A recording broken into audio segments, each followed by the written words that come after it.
start of session stuff and rules reminders. We're still in 1.3. I have my new action tracker kind of set up now with a second webcam. I have 6 beads that are black for fear. 3 are already in there. Those are holding over from other times. If Phineas, you were to do something, I'll go ahead and grab pink and throw it down there for you so you can see it real quick. If you were to do something, Whoopi, I can throw it down there. Everyone can kind of see those colors. I can remove them when I do things as I see fit. And then we will be able to track things that way. I can go ahead and convert these to other things as well. So we've got all that going down there. I also will remind you, last game I made a mistake, and I have since played a couple times. In combat, I get to activate after a failure as well. So if you guys don't hit, I get to go to. I cannot choose to take a fear at that point. It's only a I can go moment, but that sort of stuff. But with all that and everything going on there, I'm going to go ahead and kind of talk us in a little bit and give us some last times. We know about our PCs now. We have Azar, Malachite, Phineas, Whoopi, and Ardex. We had some memories of our first year, as we're kind of calling it right now. Whoopi and Ardex drank turtle kombucha together. Whoopi is always drunk under the table and carried to bed. Phineas and Malachite discuss lost lovers. They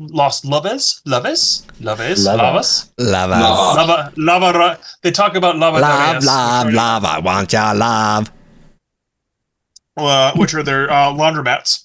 And, Malachite actually does. Finn kind of just listens. And Malachite has an unopened letter with his name on it, or at least where he thinks he might have got his name from. That was kind of I think I threw Brennan a freaking weird wild card. Yeah. Existential crisis. What happened? Yeah. Oh, who am I? Everything I know is a lie. Yeah. Everything's a lie. I've been especially living if you're hard. Yeah. In-game, Korvac's Road to Ortu, the crossing city with Azar for paperwork, citizenship. Yay! He notes again that they're thrilled to have a Strider finally and haven't seen one in a long time. And as a reminder to you all, you haven't seen another Strider either. Fruit is intent. He used 2 crystals to, like these crystal grapes to, and I thought of this name after, and I think it's much better, make millipents. And a bag of treasure from sapphire berries and melons. Bix talked a little bit about a countdown to chaos that is going to keep happening as well. I will also note to you that your chaos counter is at 2. You're not sure what happens when it gets to 0, but he's also pretty certain that getting to the city is going to help that. On the road, 2 days of uneventful travel. The Simia beside the road trust you because you are new. There is something that seems to be corrupting them that they kind of told you about, but they were kind of sly or not talking too much about it. But you have new things, and you also keep seeing yellow ooze shroom thing, fungus, crawling across the road in the night, in the morning. It's not like a flood, but it's definitely you're catching onesie-twosies running across the road. You got to keep Bacchus and had a nice dinner of very bland food and your fantastic food, at least to them. Harpin, a smaller simia that wasn't fully blue, kind of like Vitrello looking along her, got along with you until the rest of her party killed you and attacked you. The assassinations melted to the ground in death, and then 2 more days of uneventful travel. I want to apologize. I feel like I rushed us out of that a little bit too fast. And even though you are approaching the city of Ortu now, I want to rewind a little bit and talk about anything that you may have done at the end of last session, if it wasn't past midnight for some of you, after some of that.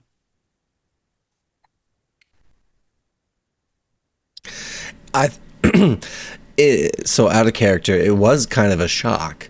And it all happened very quickly, and yeah, we didn't really have a lot of closure. So we did not. I apologize for that. I overstepped some bounds. Okay. I threw some fear tokens around like I was a crazy person and just made things happen, and it didn't feel right. So that's on me too. Well, we were wrapping up, and it was kind of time, and so yeah, no, it's okay. We'll let's talk about it now. Yeah, well, I for one feel a little bit saddened that we have all of our guests that have come through have been attacked. How can we protect anybody that comes in here if everyone seems to not be who they are? It's I can understand how the Confederacy is a bit on edge.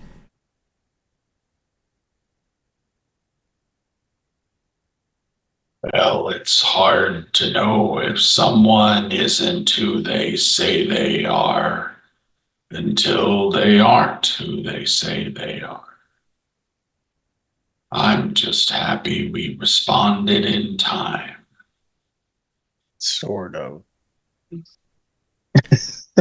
Yeah, we still lost Harpin.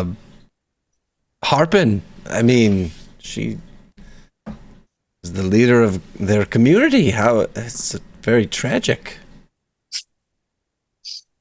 How,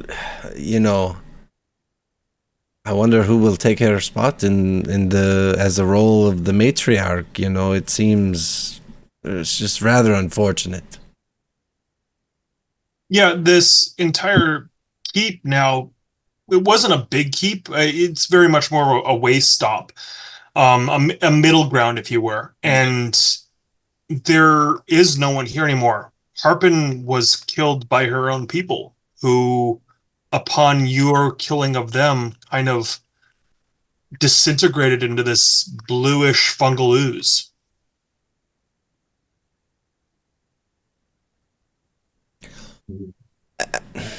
After that happens, what does how does the community react to that? Or there's no one else here in this community. That's it's not it? even really it's not even really a community. This is more like a wall, a barrier, a watch post. So you were here, and I apologize for not maybe explaining it well. This was it. You were kind of with a group of 5 people for dinner, and 4 of them turned. Were sleeper cell. Yeah. And there are definitely communities that you have seen spotted throughout the roads and stuff like that, but they're deeper and they're very much like in the trees, these crystalline trees, and you see bridges that it feels like this is very much the border space. Right. And from the senses that you've gotten, everything is a lot deeper instead of the Confederacy. A lot of people kind of go in. This is very much border territory for what they are. Right. We're not in the heart of the Confederacy by any means. A couple of noteworthy things for anyone else we meet. These things don't seem, so far anyway, to be capable of keeping their cool for very long before trying to murder someone. And also, I don't think we've heard any of them speak at all. They're just quiet bystanders that then try and kill somebody. Mm-hmm. None of them seem to bleed red blood, if I recall correctly. Do I recall correctly, GM? Honestly, they don't even seem to bleed. They seem to be fungal in nature when you cut them, and everything. Like as you investigate the space further in this horrid scene, you just see what are basically clothing and like stringy remains of what was there. Nothing. It's like okay. It's believing itself and holding itself together. And when there's no longer any more belief in or any active cognition, it's not holding itself together, and it's just this stringy fungal mess that kind of it like seeps in the floor and is honestly, as you look at it a little bit, if anyone would like to make a check or anything as you investigate the space or anything, you can. Yeah. In that note, I was gonna see if I could talk Whoopi into seeing what it tastes like, and then if so, what might happen. Yeah, that popped up and I lost it. I didn't know. I was like, could I just read some? I didn't want to sit here and do this to my screen, so I was like, Just wait until Jeff brings it up again. Oh yeah, I sent him in chat. I said, Oh, funny. Whoopi, I dare you to lick one of those fungus things. Well, I mean, I'm down to try it. Anything once, I suppose. What's the worst that could happen? Well, I can tell you for sure the worst thing that could happen. Nothing at all. That's right. So go for it. Okay. You can go ahead and give me a sense test, which would be under instinct. Or How do you I could do do all this again? There we go. So, and as a reminder, you always roll 2d12. Yeah, Go ahead and okay. give it a hope or fear. I'm going to go ahead and count this kind of as investigating the bodies too. So I have some kind of thoughts on that too. I don't do a plus or minus on any of the. I do because of. Never mind. Got it. Here we go. Yep, you got it. That's a 24 with hope.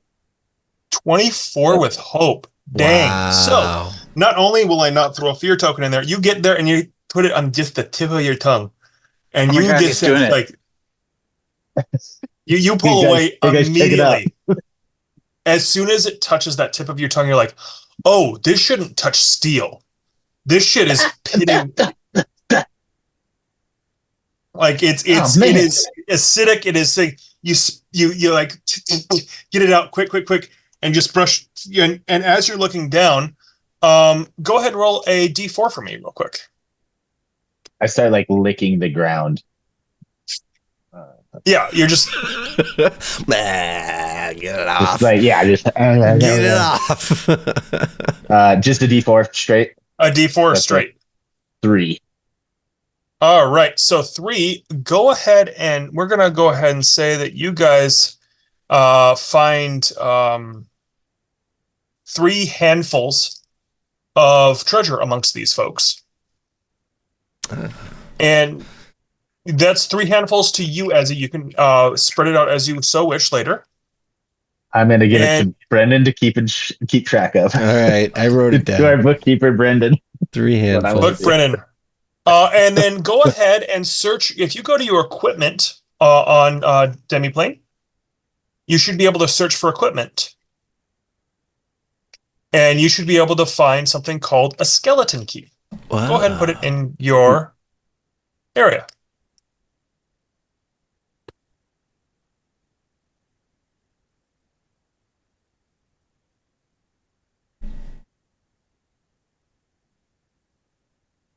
Not coming up on mine. Let me see if I can find it too. Just a second. Oh, I think it's just searches the equipment that I have. You should be able to search other equipment. Click manage equipment. Yeah, then manage. search. There you Oh, go. is that? There we go. Okay. The blue button. So you should be able to get gotcha. in. Yeah.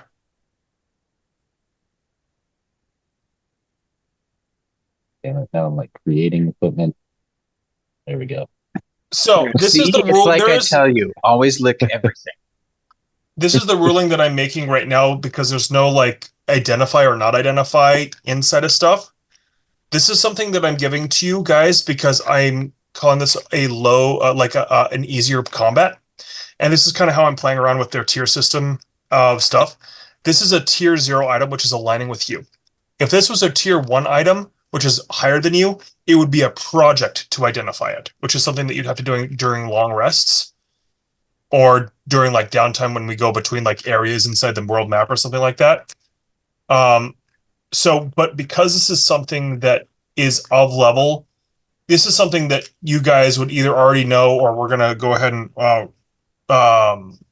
wave away as far as a storytelling thing. But to clarify what this does for everyone, a skeleton use this to make a finesse roll at advantage when attempting to open a locked door. So this basically is better thieves' tools.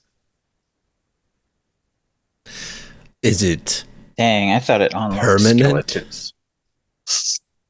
is it like a Sorry, one? what? Is it one-time use or is it No. and okay. It's a thing that you guys have. Right. Now, the lock might still be stupid. Right. No, it's not just like one and done though. That's what I meant. Yeah. No, it's not. not a potion or something. kind of to play around with what I'm doing for you guys when you guys want to roll to investigate, there is some difficulties that I've set based off of stuff. If you get a lower threshold of difficulty, you get a consumable. If you guys hit a higher level of difficulty, you get something that's permanent. This is in the permanent area. If you roll below that, you'll probably still find gold, depending on that, but that depends on the stuff and everything like that.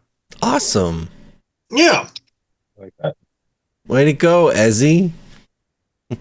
Yay! I think Jeff deserves all the credit. You licked it and pulled out treasure. I done good. You did it, you licking fool. I'm glad that we have a Mikey of the group. It's I licked a corpse and I liked it. All right. So is there anything else that you guys want to kind of look into this space or confirm or anything before we kind of zip back forward a little bit? This is still kind of that waypost area that we were with. Yeah. The rewind. Harping in. Yeah. No, I guess if everything, I'm glad you cleared that up because I thought there were more people here. Like this was sort of an active outpost, but no. I drank too much or I got too busy. I wanted to make sure we got to Ortu. I was excited. Let's simplify this. There's only nobody left. Yeah. Everybody dead. This ain't the thing. You guys get Everybody dead. Everybody dead. And one person was the very talkative person, and the other ones, to clarify, no, they don't seem to bleed.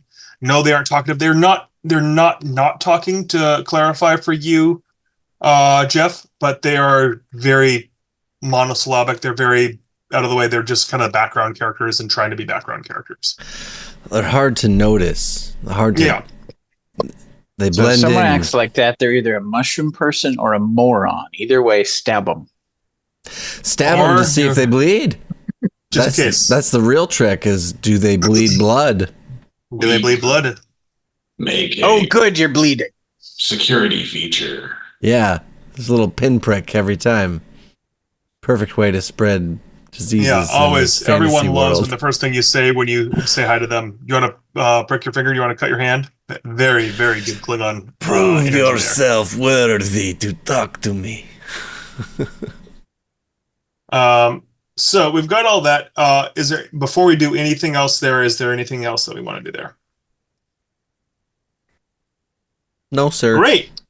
Oh my gosh! I I did all the licking, man. I want to sharpen one of my little monkey fingernails, and then I can shake people's hand and accidentally cut them and see if they bleed. Feel free, go for it. That's Yeah, great. Oh my gosh! I'm so sorry. It will probably be a finesse roll. Yeah, finesse roll or to, something, or a to presence do it. roll or something like that. But I'm absolutely down for that. That sounds great. Like, a controlled finesse finger flick to. Now, Yep. if I find mushrooms, I'm probably gonna get stabbed. But at least leave them alone. So, thunk where. The strider continues as always down the road. However, when the road is king, what is the queen? The crossroad. The city sprawls to greet you as you walk through essentially the suburbs in evening into night. It takes hours to pass the sides of these cities. And crossroads tend to have cities. The last one back really didn't. But this one does. And sometimes they're larger, sometimes they're smaller. This is one of the larger ones you've seen. A tower keep of blue crystal brick looms directly in your path, where the road both continues on and splits, left and right. The crossroad. This, though, is new. You haven't seen anything like this at a crossroads past. Bix does rest for a full day, 2 sunrises, at a very specific monument of sorts that is clearly the center point of these 2 onyx lines with colors betwixt them that cross in this world. Strider charging stations. Yes, Straight up. But what you haven't seen before is a keep over it, some sort of big old protective agency over the top of one of these before. You cannot stop. Just a second. I have a child thing.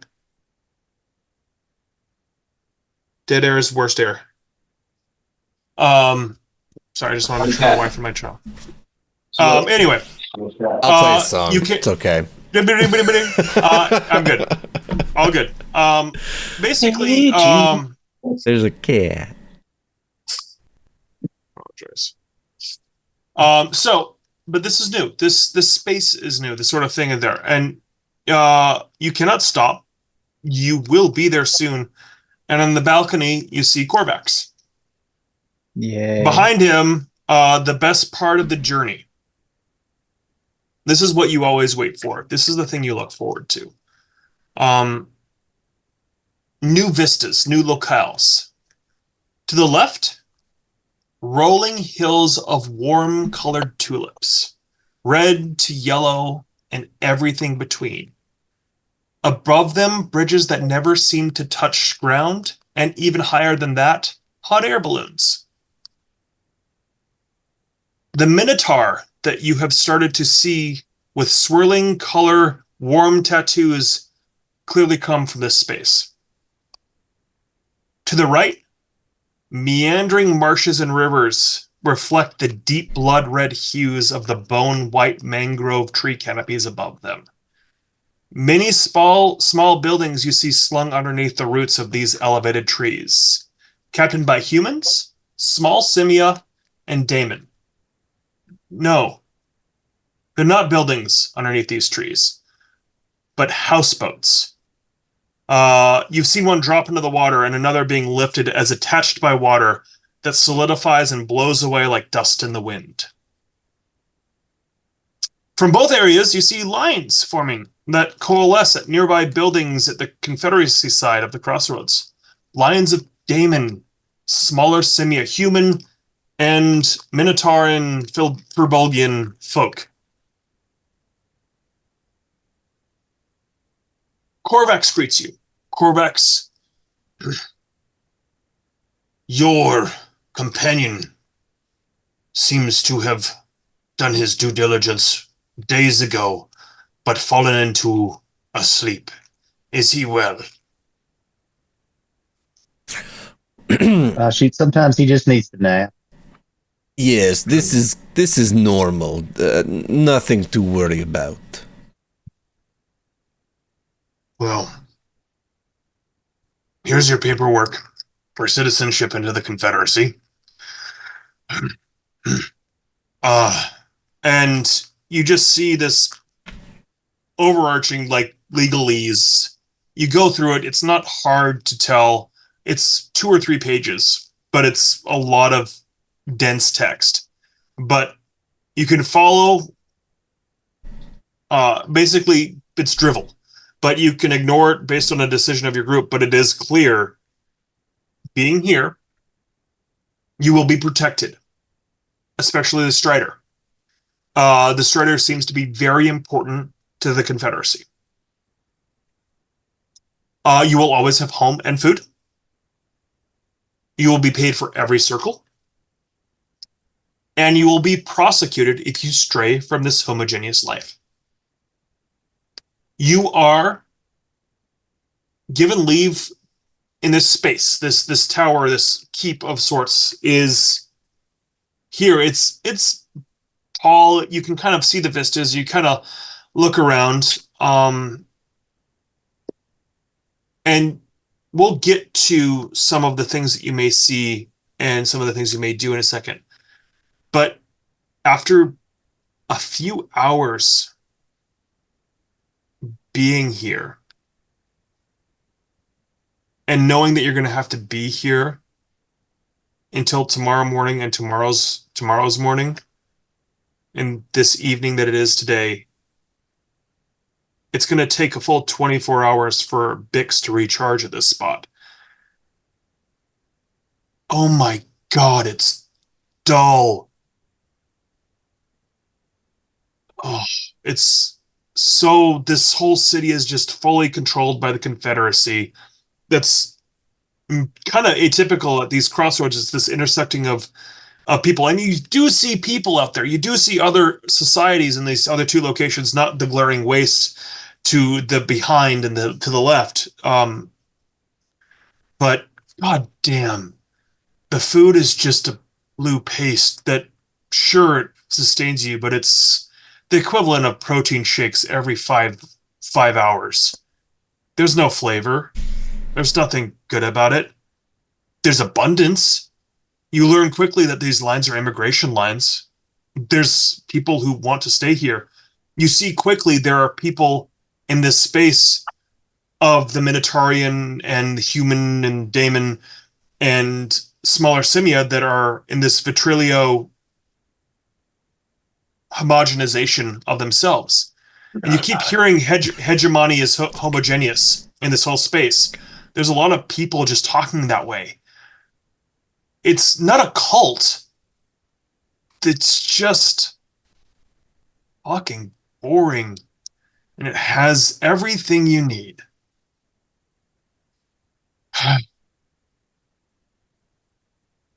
Everything's the shade of blue. But Phineas, Whoopi, you look out to the space to the right. These bone white trees over a meandering marsh and a red deep canopy with people that kind of look like you do. But do they? And this is the one question I'll ask about the past, which I skipped over at the beginning of this one. Tell us about the home you half remember. Is it the same wild space? Does this remind you of home? I would say that the coloring is certainly different. I remember sort of a more traditional forest jungle type area, lots of green, plants, flowers, everything else. But just the fact that, they're kind of, when they're not doing their houseboat stuff, it just reminds me of people kind of living in the trees and in some cases, little village huts, things like that. But the majority of everything was kind of hidden up in the canopy of the trees. And that reminds me of home. And I would say probably the kind of the opposite. It reminds me of home, but for opposite reasons, in that it's the kind of the water, trees in a swampy area vibe that strikes home for me. Or for Could Phineas. This be home? Or for Whoopi. Jesus, what's my name? Who am I? Could this be home, Whoopi? It could be, but it does kind of the same thing where it's not. There's something off about it. It's not my memory, but it's very close. The similarities are there for sure. Okay. With that said, it's boring. What do you guys do?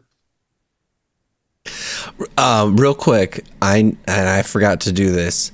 We need to pick a community for me. Okay. Remember the deck that we shuffled? Yep. I honestly don't have it today. Do you have a randomize button on that one? You know what? Let's just roll a die. Let me see how many there are. There are 9. Go ahead and roll a D8 and choose one. Sure. Because it won't be the one that you are. Right. Okay. While you do that, continue. Yes. Is there anything that you want to do here? It's just, you can just stay here and eat blue paste for a while if you want. I would like to talk to the people, especially the ones that haven't come in yet, if that's possible. Just small talk, feel out if anyone seems chatty. But what I'm interested in is why they seem to be leaving what looks like a nice place to live to come to boring blue land. Oh, all right. Let's talk about it. Let's talk to the immigrants.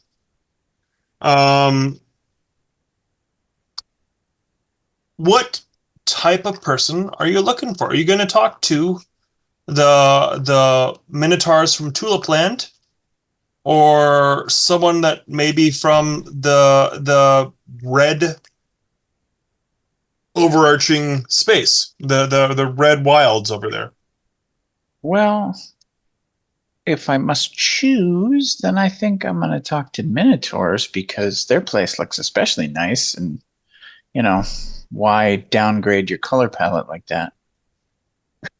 Pretty quickly, you see someone who is near the lines, but not in the lines themselves. And they have kind of like this signboard to the side of them with these weird crisscrossing lines and names and words and everything like that. And he beckons you come closer. You look like Inquisitive Eye. You want to learn? Sure. I mean, this seems like kind of a curious situation. Just sort of wondered what was going on, why everybody is leaving over there and coming over here. Well, that's easy. I'll give that one for you too free. They have food here. And us Luuftian, food is harder to come by. But I pay my way. I get my food. I make sure we have food at the Luuft breweries and the bridges over the tulip fields. So you have come to Brunt's lore merchant, and I will give you what you want, but you must give me what I want too. My name is Brunt, and I am very happy to meet you and your friend. I am Brunt. And you see on his signage, basically what kind of equates to this.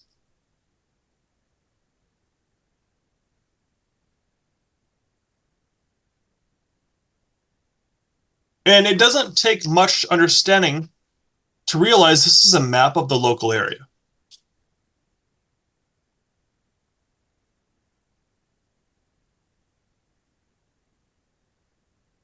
That's really cool. Sorry, I'm studying it. Go for it. Islands. I was looking at the super cool Minotaur lore merchant myself. Yeah, no, I'm trying to make a spinny of that real quick too. And he keeps making small chat with you as you look here in this space. So I know not much about the Umber wild folk that come here and want to stay. But for our people, it is truly food. Our fields are treasuries of knowledge. We keep all of the world's knowledge here, as much as what can be remembered since the Aphasia. We fly above them and read what our ancestors must have wrote in the ground, in the circles of tulips.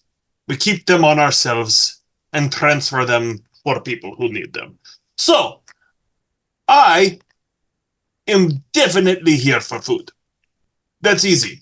I am here for things that are helpful to my people. And I am also here for more information about things in this world.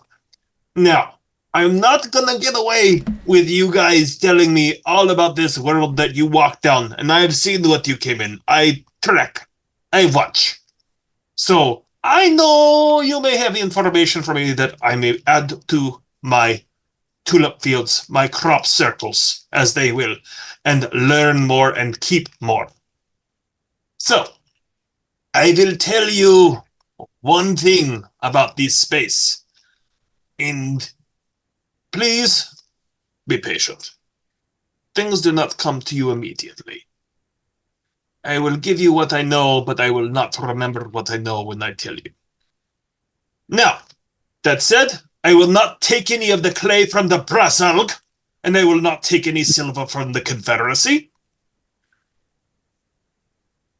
If you can get me any of the sugar foods from those grit talkers over in the Umber Wilds, I would absolutely give you more information, but please and thank you, I will tell you one thing if you can tell me one thing about the place that you have been before. Just tell me away.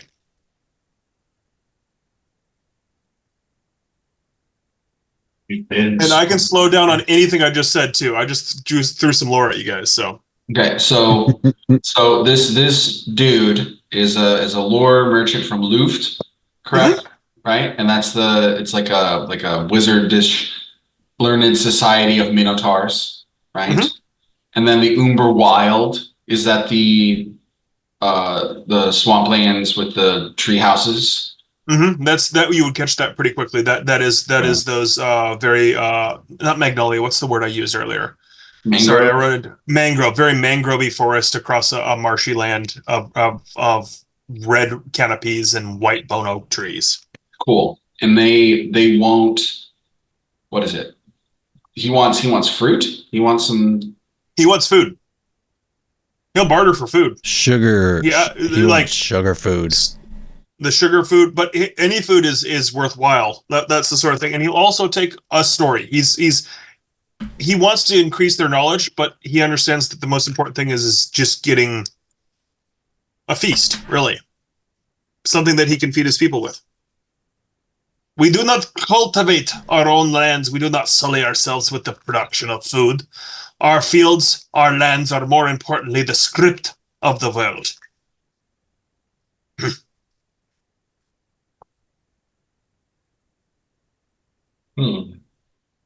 So with that, I'm going to go ahead and break the fourth wall a little bit.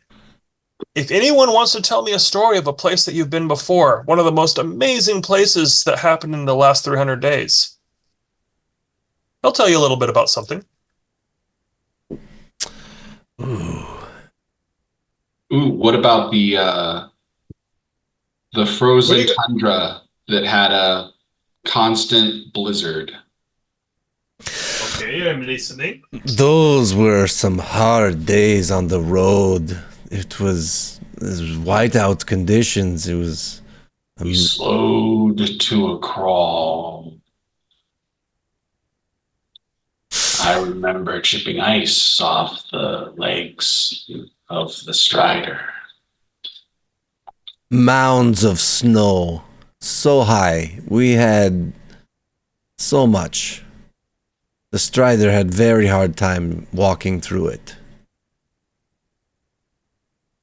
I remember someone, and it was never determined who it was, could have been anyone, propping up bushels of snow over doors to try and make it fall on people when they walked into the room. And this snowscape, did it have a name? Did you meet people there? We saw some wildlife there. It was mostly creatures with very thick coats of fur, and they were like, I don't know, these bison, these like snow bison, and they didn't look like normal bison. They were very shaggy, long hairs. Almost like... The creatures are great. I love your creatures of snow. Tell me about the people. What were their magic? Tell me more. Were there any people in this space? There's always peoples in these spaces. I never recall interacting with them, but we small beings in the distance, wrapped up tight in some kind of white hide, popping From the bison. Popping in and out of the snow. Did they have any magics that you saw? Every one of these places has their own unique magic. Ours is very unique. I love it. I do not like what is going down in the galeric wastes below us. That magic is very dangerous. Well, how so?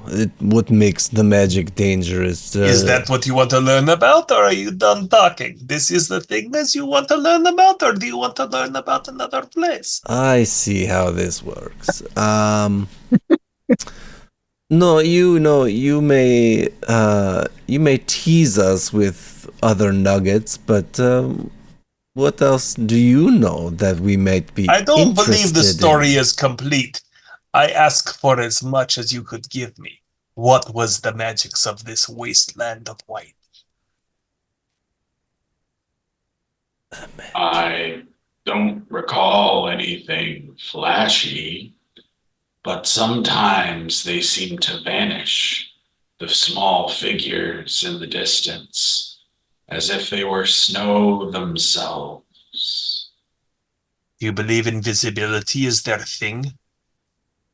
It would serve a hunter well in a blinded patch of nothing like that.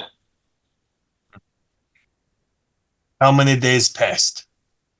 75. All right. Damn, I gotta write that shit down.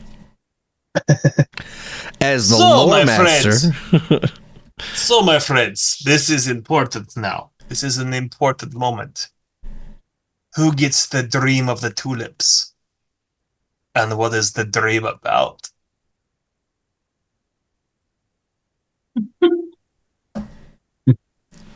Well, could you describe what this dream exactly is? This sounds interesting.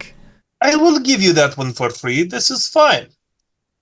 And you see across his body all of these very intricate circular tattoos of warm umber hues and just reds and golds and yellows and oranges and sunsets. And they're circular in nature, and they just wind and whirl around. And as he talks in the second, he keeps kind of going in there. But you also see scarring, you see rutting inside of some of these spaces where it's the same circular look, but they're scars. And he says, "These are my memories from the Luuft prairies. Above the skies are Luuft prairies above. I spend a month taking my time and relearning what I can. Some things stay longer and some things do not. But I bring them here. I sometimes bring them to another location that I will maybe tell you about if you're so wish. And I will tell you about any of these spaces, and I will move this." And as you look closer at this tattoos, it is different fur. They are small blades of plant growth instead of actual fur in these spaces. I will move this from myself to yourself. And as you sleep tonight, you will remember everything that I do not anymore. Now, I won't give you everything as this deep understanding that I won't give you anything now. No. The summary comes now. The experience comes later. So, with all of that said, talk amongst yourself. Do you want to learn about one of the other crossroads nearby? One of the other spaces above? Do you wish to come back later? I'll be here for days. Your credit is now good with me. If you come back with a feast, we will talk about more.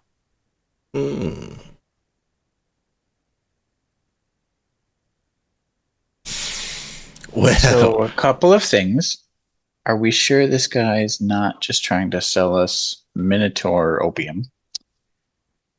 And secondly, if there's something for him to tell us about, it is probably the things we'll encounter as we turn right, because for now, it seems like we're stuck turning right. Phineas, I like your logic. That's very smart. We should learn more about what's in front of our journey. I Are you saying this in volunteer. front of him? Are you saying that in front of him? No, we're being secretive. Ardax is standing between. Huddle. Yeah. Honestly, does it matter? I'm kind of curious if this guy does chime up and say something else. But it's up to you guys. Yeah, I mean, I don't know that it would. We're matter. probably not whispering, and you could certainly be keeping an eye on him to see if we say anything that seems to really spark his curiosity. He is interested why you're going right. If you guys believe that is something that you would have heard. He would have heard. Well, you see, we've been, and I'm addressing him, Brunt. Brunt, you see, we are, how do you say, conscripted into the Confederacy, and we will be turning right for the foreseeable future.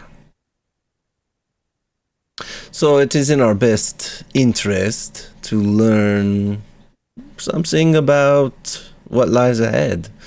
That is our surface thoughts anyway. If you have some other nuggets that seem more desirable, yeah, you may share. You see him slowly pause. And he looks towards the road between Luuft and the Glaring Wastes. And you see a road that is as disheveled as the road you just passed. And when you look toward the Crystal Confederation and the Umber Wilds up to Rituo, in the other direction, which is the direction that Korvax has deigned you go, you see a road that's pristine, or at least nice. Do you not know what the Bond Strider is for? Well, now that you mention You it, do not know the Bond Strider. So you understand. Do you understand about the road? The line? That you keep the line. It does appear that we, as we pass, the road is repaired upon our arrival and passing through the land. Strider has some healing effect. The magic is repaired. Yes. The magic is repaired. And I have seen my country, my people, be assaulted and lose our grand pastures from the glaring waste and this space to that way. I implore you, and I will give you many more for free if you deign to go a different way. We can talk about this later if you so wish. But I will tell you now that the direction that I would ask you to go is not what the Confederacy would have you do with their paperwork and their homogeneous is hegemony statements that they say all the time. No. They're fine. They're fine. History is going to be demolished if the ooze shroom continue into the tulip fields.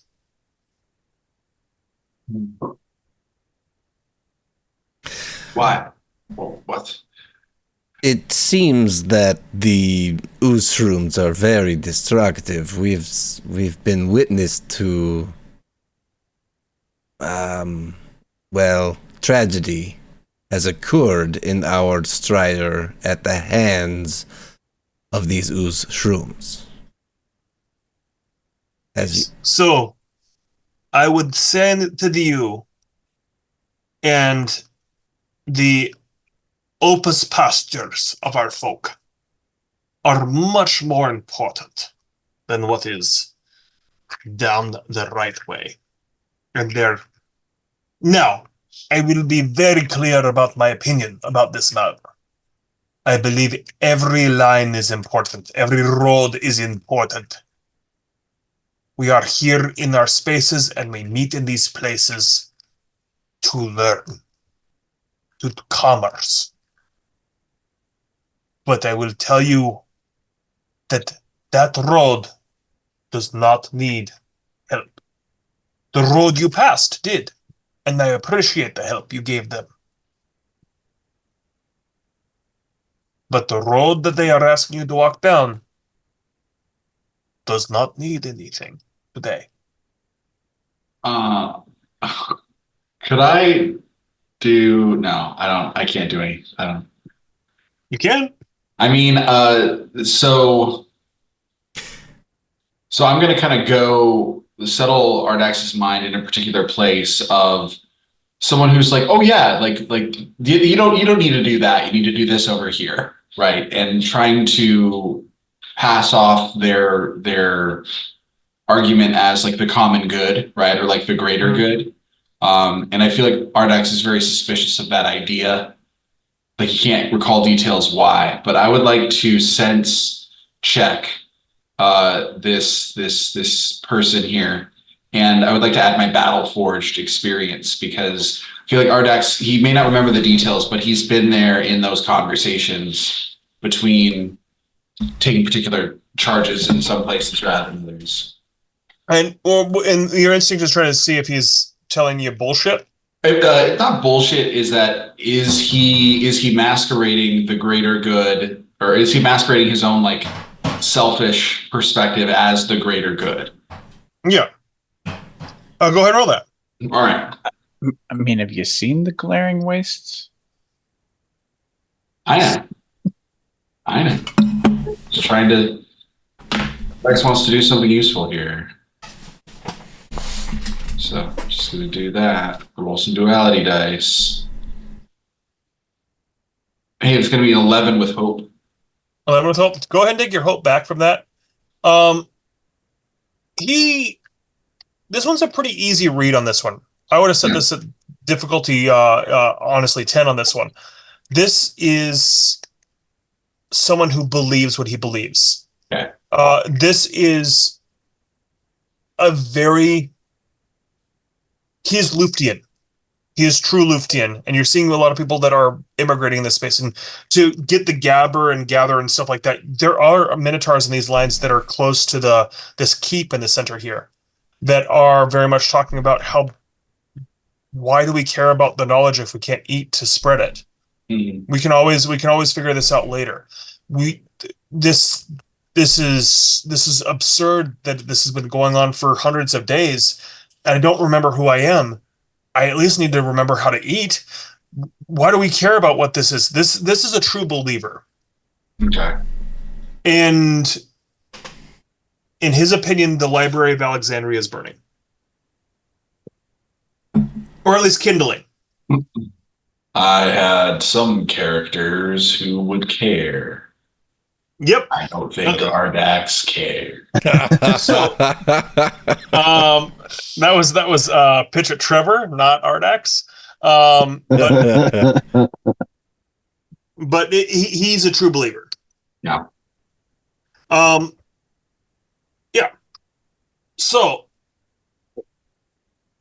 Do you think it'd be wise to ask him about the magic of the glaring wastes? We can get more details on that. Above the table. Above the table? I don't know. Yeah, like... if we're going to maybe try and either trick Korvax, distract him while we disappear in the other direction, or just outright defy him, we may want to know what we're getting ourselves into by doing so. Like, what are we going to encounter over there? Is the entire glaring waste just, like, awful and something you have to beware of, or I'm curious about the Library of Alexandria. Malachite as a player character wants to save that kind of space and preserve that knowledge. Sure. And so Do you even read Tulips? what? Do you even read Tulips, Malachite? Do you even know? No, I think it would be in Malachite's heart's desire to go left and repair that way, but yeah, I don't know if we can get away from our buddy. Well, and that's my question is if he would help us, at least, keep the Crystal Confederacy or like try, if we're gonna go follow his route, How can he what's help gonna us? keep him from just making sure that the Crystal Confederacy doesn't like come after us, I don't know how he can. I'm just Right. What if we're gonna betray quid Korvax and go that way. right. For me, it kind of comes down to what would Bix do? And he'll go wherever, as far as I know. But like, if it was up to him, it seems like his job is taking care of the road. And that's the road that actually needs to be taken care of versus Korvax and his selfish, our roads are more important than everyone else's. And since, I think Bix would go that way to do his job, and we are helping him, escorting him, etc. It feels like that's the thing to do. If it really came down to it, I think we have a good case to convince the Confederation to let us explore on their behalf and go off and, not, make them think we're like claiming land for them, but we're not, right? We're just fixing yes. the road. I mean, you could, if you think he's that much of an imperialist, then perhaps claiming territory and expanding the Crystal Confederation would appeal to him. Otherwise, we can maybe convince him that trying to start to do something about what's happening in the glaring wastes and these crazy ooze monsters coming into his territory is what's actually in their best interest. Right. That's the real problem. Yeah. You can't just keep walling up. Like, you have to figure out the problem from the source. So, yeah, there's a couple of tactful ways to approach that with them to get them to, so we don't have to defy them and get freaking have to hire lawyers again. God, that was so last campaign. Man, we did get a real good deal on the lawyers. Dude, we put them through lawyer school, law school. Yeah, and again, yeah. They had bar on? Yeah.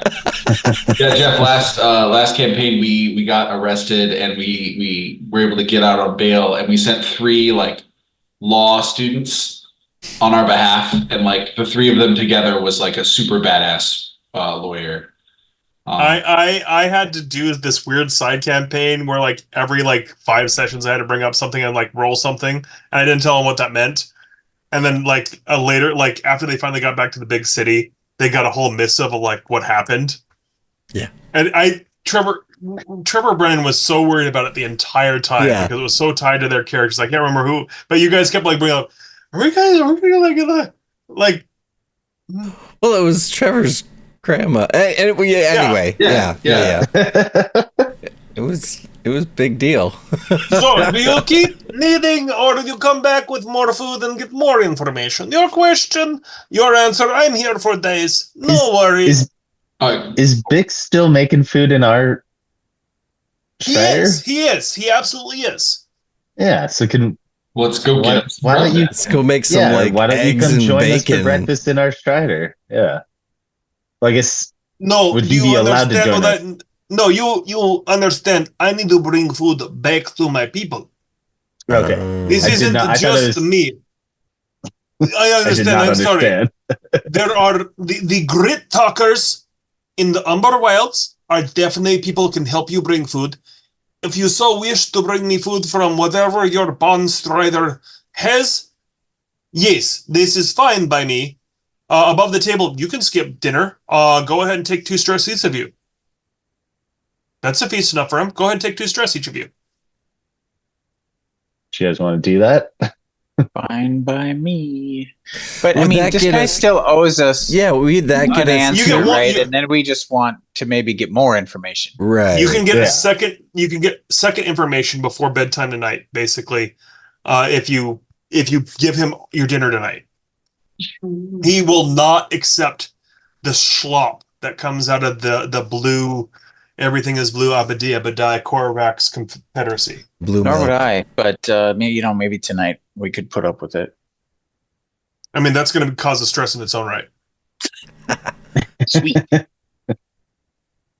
So if you guys all want to take 2 stress, yeah. Okay. What do we got to lose? What? Because don't we clear stress at long rests anyway? You can make Yeah. choices. You have to choose HP or otherwise. Right. With What do you get? What do you get clear Sorry, with the long rest? Sorry, a remind long me. rest, and it's okay. Each player may swap any number of domain cards that you don't have those yet. Outside of that, and then choose 2 options below. They may repeat the same action twice if they'd like. You can tend all wounds, clear all stress, repair all armor, prepare to get hope, or work on a project. Would we have had the long rest before this Yes, interaction? Our you stress, guys. if we wanted to, our stress could be down to 0. Absolutely, you guys. Okay. So sorry. What? Yes, you guys would have had long rests coming into here, so you can go ahead and clear anything that you may have. Assuming you've already had 2 nights, so I'm assuming you guys are all topped off. Okay. I'll mark 2 stress and do that for sure. Sure. Feed some people. Yes, I agree.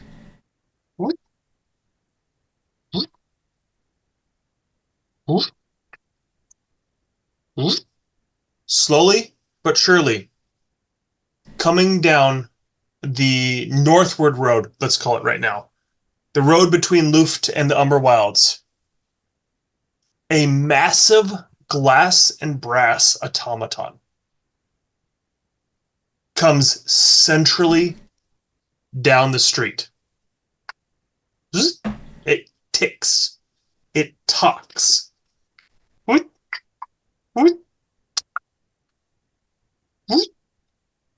And it slowly but surely comes to the very central point. And it starts counting out these poker chips, to give you a better word. These red clay chips. As a daemon from the Umber Wilds comes in with like Santa Claus lugging this very large bag, and he slings it over his shoulder and drops it, and just like this little bit of sand, this silica, drips and flips out, and the coins that this automaton is counting out, he pulls a couple back because the silica just whiffs away in the wind. There's a small altercation as this sort of stuff. The automaton doesn't seem to care, but this is very much a very different thing happening right now. In this very central space. A couple other daemon and other Umber Wild folk come in, smaller, different sacks of things, and this automaton not only has a very pearlescent white sword and brass fixing, but what seems to be a brass crossbow of sorts, but not a crossbow, is covered in a belt of pouches. And these pouches, it keeps taking them off and counting out clay coins. These clay coins. Mechanical. 10 for this person, a whole sack for this person for their other larger sack. And it keeps building and amassing this pile of sand. as you keep watching around it.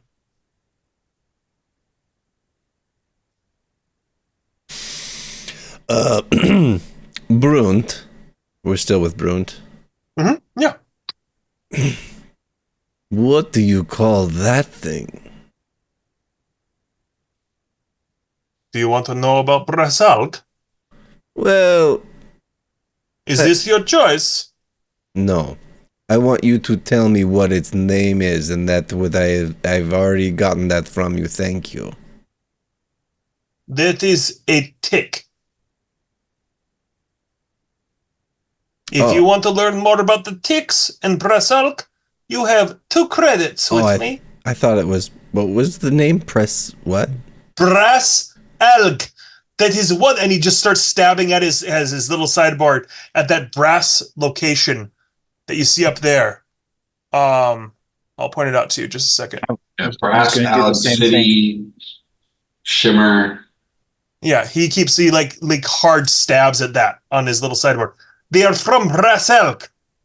They come down the line, the road, from between the Luuft and the Umber Wilds. There are things it needs here. They don't know what else I will tell you. I feel like you're trying to get free things now. So, the next question is your answer. You can go ask it if you so wish. Or you can go ahead and take my magic from me. Boy, I miss the days when you could have a friendly conversation with us. We have had a very friendly conversation. We are all friends. I have 2 things to give you now. I appreciate your dinner. I appreciate your stories. But I am waiting for what is next. Above the table. What do we want? We should, asking him about the waste, if he can give us more. Yeah. Like, that seems to me pretty on point. Definitely. Or anything else about the Crystal Confederation that could affect our decision where we're going forward with this. But if we got 2, then those are 2. And if we can give him more food, then we can get more information. We're here for a few days. We got time. We could always stress, clear the stress, take 2 more and eat more blue milk, drink more blue milk. Well, we could probably buy food from the Umberwild folk also. Right, go get the sugar food. They had he said he wanted the sugar-coated candy from them. Yeah. Okay. You see the tick start clicking and clacking. And it seems to be done with whatever is going on in this space. And it pulls all of the sand and pulls it on its shoulder. And it continues closer and closer towards you. And it seems to be making its way towards what seems to be a shop. You quickly see that it is on the Crystal Confederacy side, and it's going past this area. And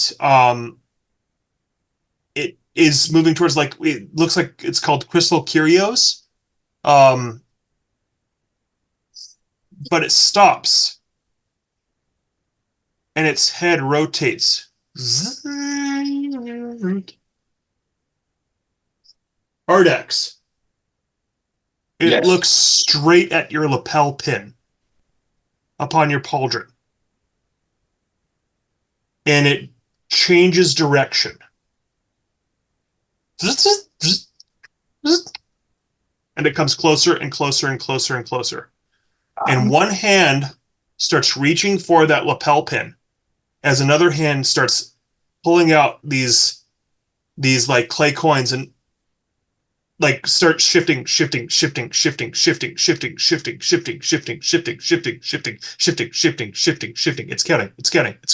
More of these clay coins start stacking up on its hand as it doesn't take this thing.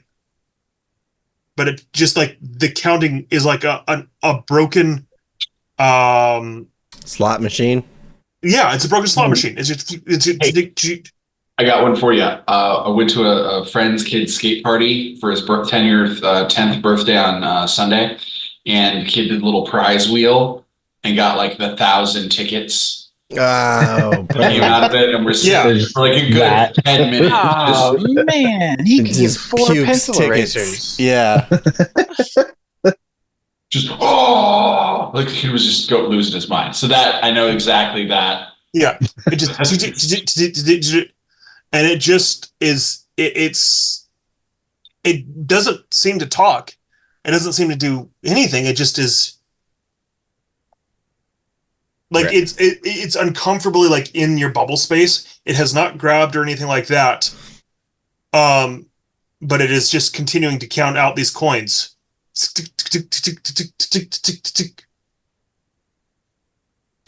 Art, I think he wants your little pin there.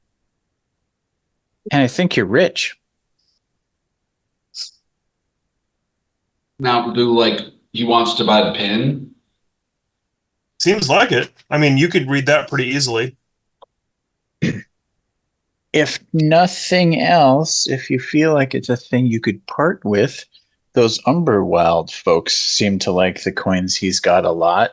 We don't know for sure if they'd like anything we have. But that pin though, that was on me when I woke up. It's the same symbol. It seems awful important to part with. I don't think it's for sale, Phineas. His pin, his choice. I think it's sentimental.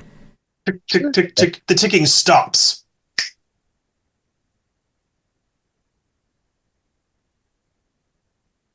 There's the patience.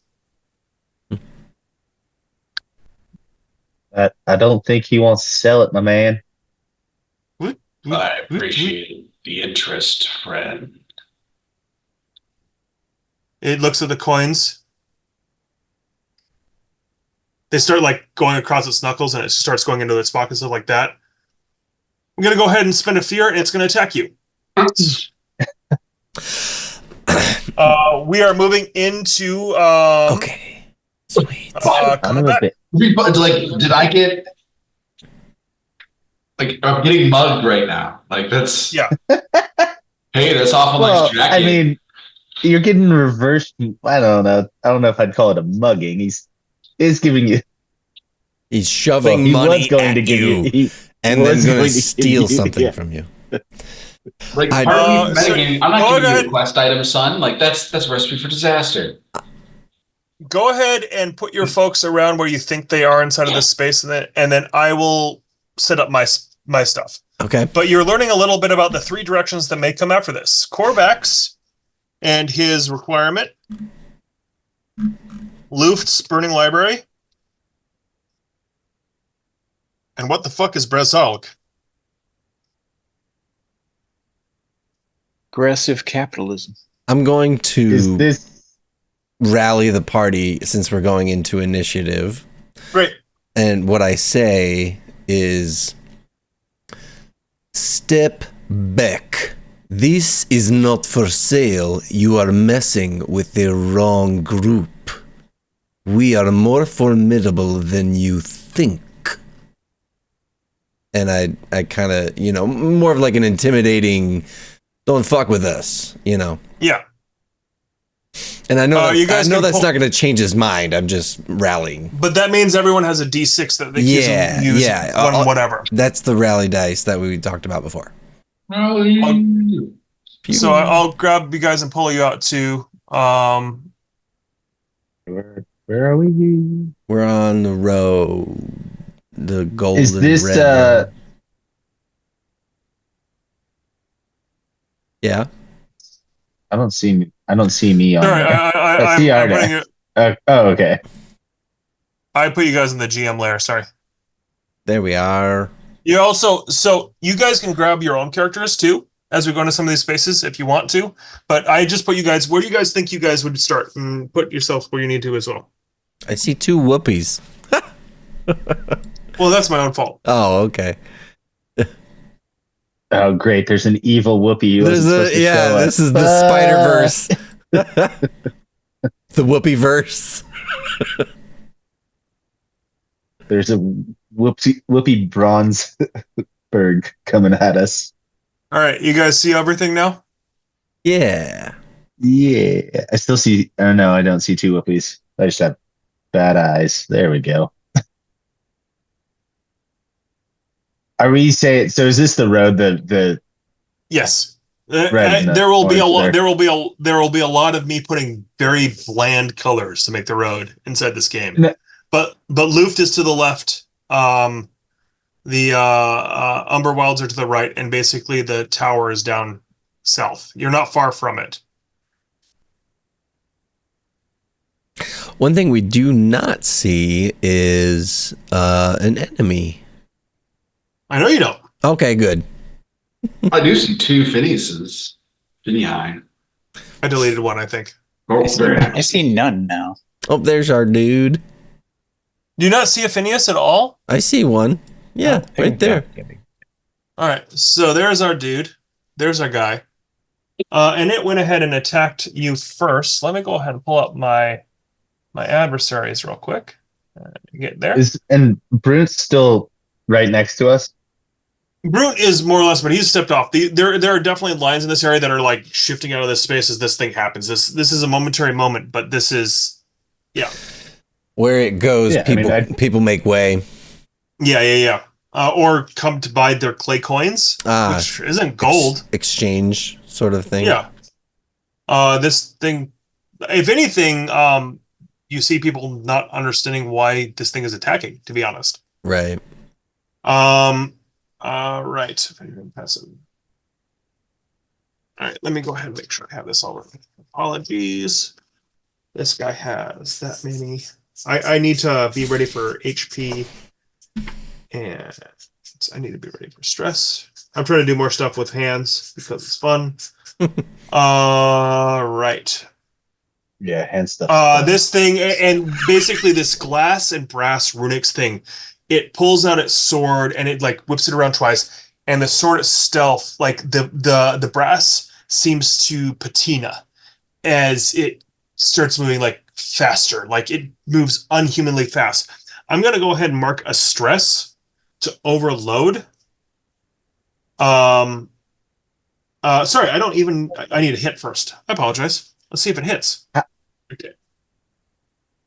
How is he attacking? Is it like with his sword? Yeah. But I mean, okay, so he's not trying to like rip the hard axis. He's trying to cut like that. Yeah, okay. He's almost trying to cut off where that pauldron is. Okay, it was like no, and then instant sword stroke. Yeah. If anything, he's trying to take off your arm, Arnex. Easier. Whatever, I can pick that up. So that goes in. That was a 12 on the die. Does a 16 hit?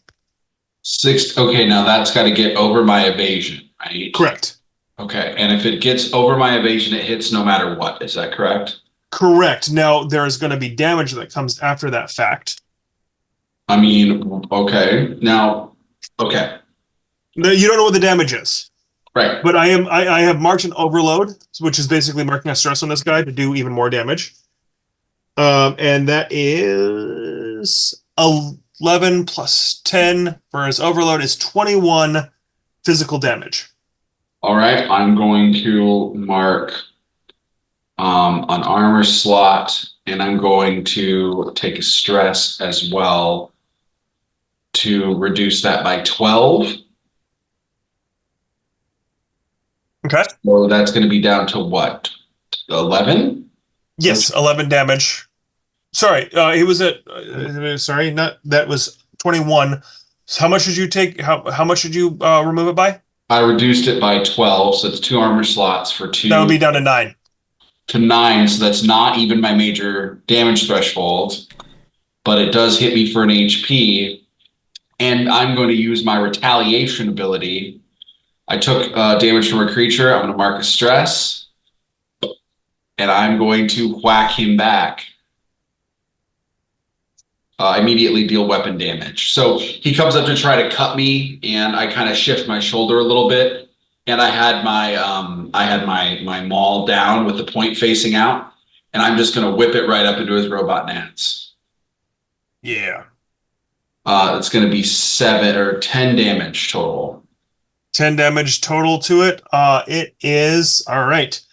Immediately, it goes to its major, but it seems like it's vulnerable to whatever you just did. Like some glass literally shatters and crinkles to the floor. It took more damage than you expected it to, even with that hit. You found a weak spot in what it is with what you can do. All right. Go for the robot got- nads. Works every time.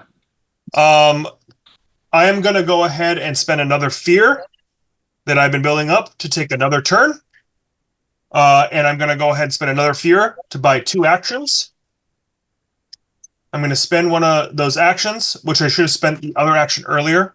So I'm spending a second action right now.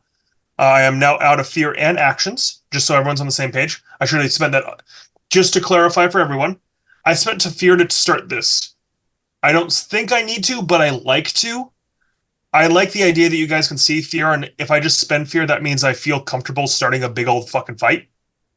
I have fear. That's what I feel like it should be used for. So I'm kind of using it to start combat. And I want you guys to be trepidatious when I'm like at 3 or more fear. Because I can only get 6. So I used a fear to start this thing. I should have used a fear to turn into 2 action tokens already. I used one of those action tokens to attack you already, Trevor. With on our axes. I spent another fear to steal the turn just now, and the additional action token existing to attack you one more time. Okay. Thanks for that's totally fine. I rolled a natural 20. There's no criticals in this game as a GM, but I do know that will hit you. It is also going to mark another stress to overpower this.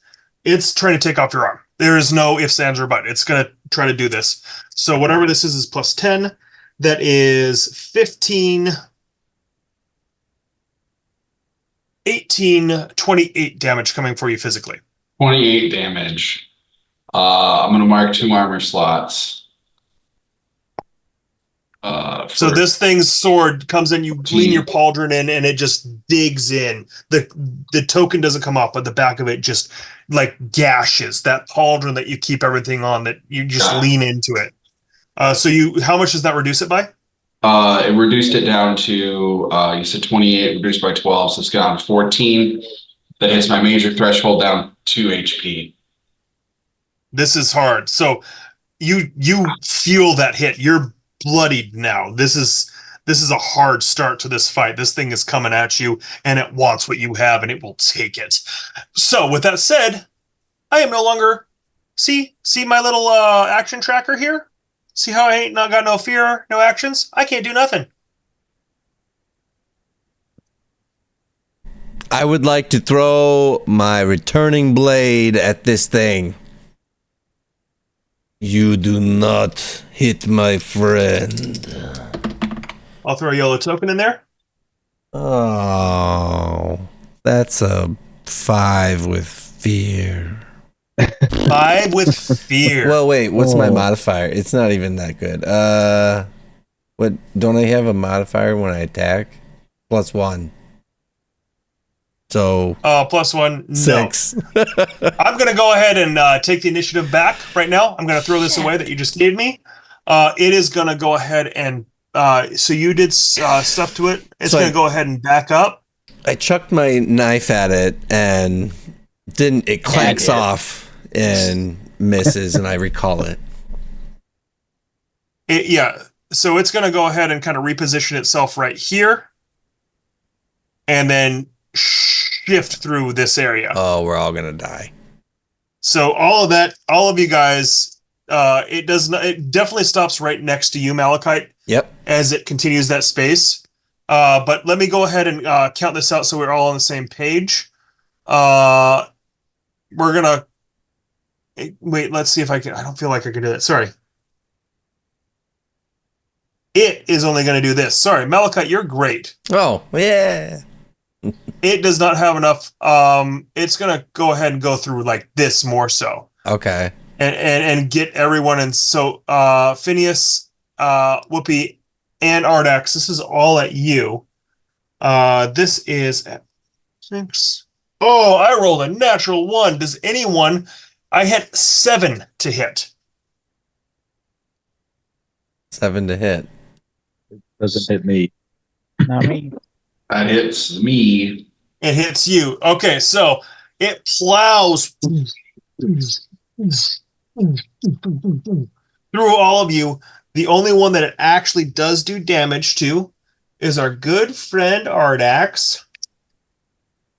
That is 23 physical damage to you.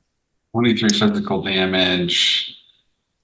I gotta do another. I'm gonna do a stress and an armor slot.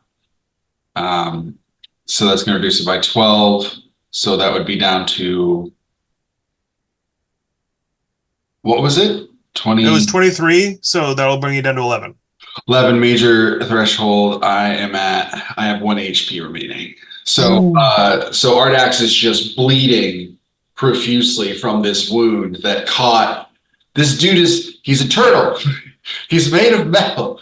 He is a metal turtle, and caught right in the bit between where the shell and the pauldron is, one of the very few weak points on his entire frame. And this robot found it. Fracturing.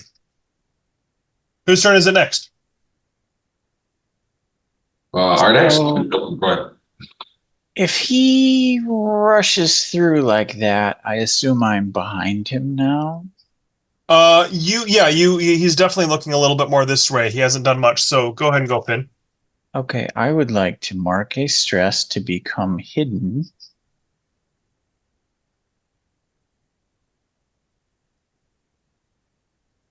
And then let's see. Normally I would just hide and look for a better opportunity, but I see how much Ardax is just getting clobbered over there. So I think I will attempt to sneak attack our big friend here. Can I do something that doesn't require a hope fear roll to help real quick? Well, how would you help? So not help. That's the wrong word. I'm sorry. What I want to do is to tactically, this is above the table. I don't want to have Jeff roll his hope fear before I do something to heal. I can do something to Trevor to heal him a hit point without rolling for it. It's Jeff, called, you're. It's just called inspirational words. It's a spell. Yeah, go for it. Let's do this at the same time. Reasonable. Yeah, go for it. What is read inspirational words for us? Okay, you can imbue your speech with enchanting power at the beginning of a session. Place a number of tokens on this card equal to your present score, which is 2. When you recite your words, spend a token and choose an option from the list below to grant to the ally you are speaking to. If the action tracker is active, place that token on it. At the end of a session, clear all tokens. So it does put my... Yeah, I put it on there. Yeah, it makes the action tracker go, but it isn't a fear hope thing that you could steal from us. So how are you helping him? Yeah, I'm already standing by him. I say to Ardax, we stride not into darkness, but into light. The dawn of our valor. We wield not just swords, but the unbreakable will of unity. You will survive this battle, and we will sing the praises of your glory. Fight. And that gives him a HP. Nice. The words coalesce and just come down, and his shell unfractures as the vibrations of sound, as you strum a little bit with those words, as you hit those notes, and his shell just a little bit. Go ahead and take your HP. Finn, you're gonna go ahead and stealth and sneak attack. Do it. Yes. Let's see. Thank you for letting me interject. That's what this game is Brendan- about. That's exactly this is all happening at the same moment. This is both happening at the same time. Right. And is there any, like, Brendan already helped on that? So is that kind of our... Mm-mm. No. You guys are still all kind of happening. This is all very happening until I get a fear roll or a failure. I can't do anything. So you guys kind of figure it out amongst yourselves. So is there something that you want to do before the possibility of a roll? Let's lean into breaking this system. No, Yeah. I was just more of like, can I was just thinking more distracting it so that Jeff has a better chance of Yeah, That spend would on be a it, help roll. something yeah, along the those help, lines. Yeah, spend exactly. a hope to So you- help. Yeah. So if you want to do that, you absolutely can. That would cost that hope to do so. That is giving him advantage on it. So basically, you roll a d12, Ezzy, and Phineas rolls for normal, and then Jeff, you get to decide which hope die you use for your attack. I do already have that when sneak attacking. So That's what Got I'm... it. I don't necessarily. Yeah, No. I was... Got it. Got it. So with that said, save your hope then, and go ahead and give that to someone else because that is a worthwhile thing to do. The math is very helpful. Or on the inverse, because this is all kind of happening, you see that moment. You can go stealth after the fact, technically, if you want, Jeff. Seems like a good time. Yeah, I think Do it. Brendan already gave you some help. And Got it. So go ahead and give me that roll, Jeff. All right. And so when sneak attacking, assuming I hit, I can spend hope, of which I will spend 3 to potentially add 3 more d6 damage. And But you have to make that call before you roll, yes, right? Yeah. So I will do that. Last time it didn't work, but and then I also have a d6 without doing that I add because of either sneak attacking or having an ally in melee range, which I think both apply in this case. But Correct. and so, well, I have advantage on the roll, so I could re-roll my hope die, but as they are currently both 11s, I think I'll just stick with what I got the first time. You're going to take the crit? Take the crit. Take the crit. Take the crit. All right, so let's do the math on this real quick. So you have what's your dagger? Let's see. +2. It says 1d8 plus 3. Is the +2 finesse on the hit roll? I believe so. Okay. So yeah, I think it's just 1d8 plus 3. So 1d8 plus 3 plus 3d6 is what you'd normally roll, right? Or is it 46? In this case, 4. 3 from hope and 1 from having advantage on the attack. All right. Go ahead and tell me what that total is, and I'll tell you what you need to add to that because you rolled a crit, which is fucking terrifying from a rogue. Okay, so that is, I need the 1d8. Where's my d8? There it is.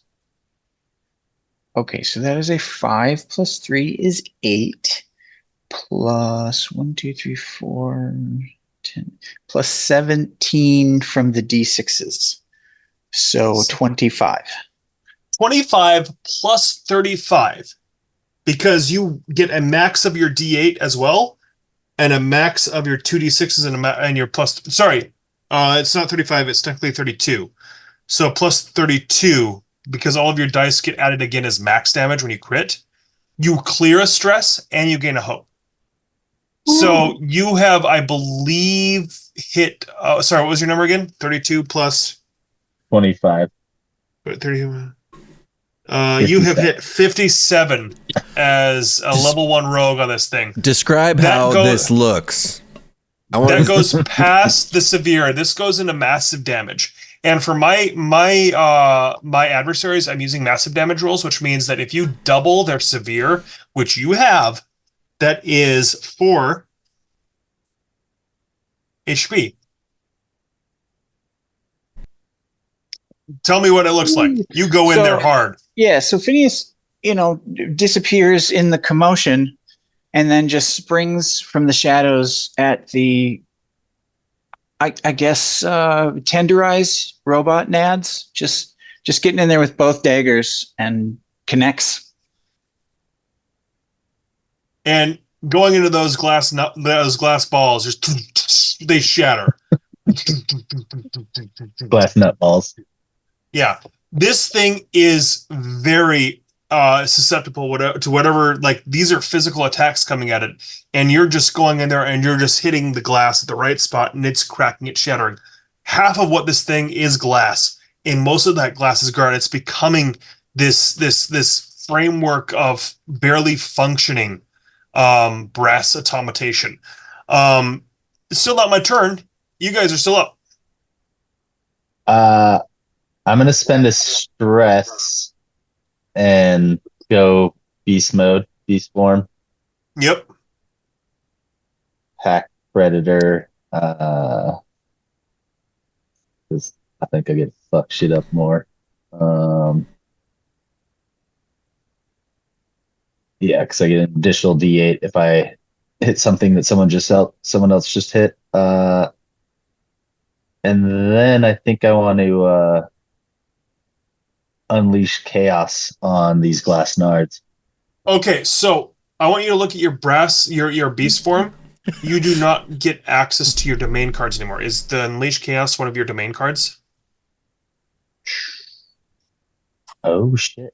When I'm on beast form, I can't do that. I believe that's what it says when you have. Let me go. I just reprinted Hold on, everything. Dropping out of that. You could be right. It's okay. Yeah, you're right. You're right. Okay. All right. So that is it. So you take your stress back. I'm going to take that stress back. I'm going to actually.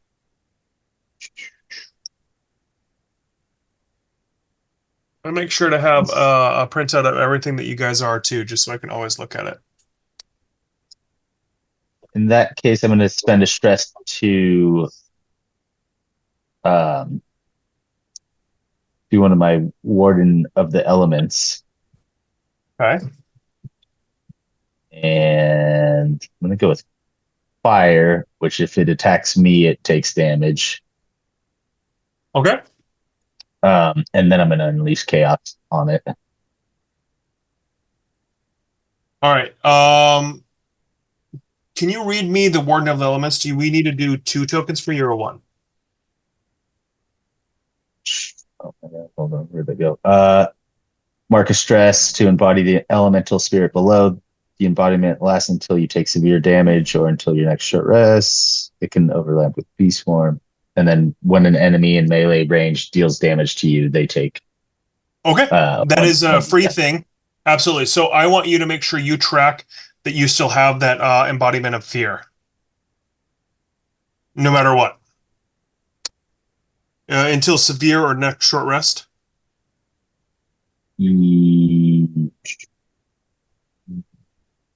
Yeah. Oh, I got it.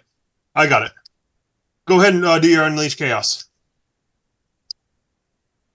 Oh, that's how that's interesting. So fire elemental until the next short rest or severe damage. I'm just writing that down for my notes. Oh, shit. Hold on a second.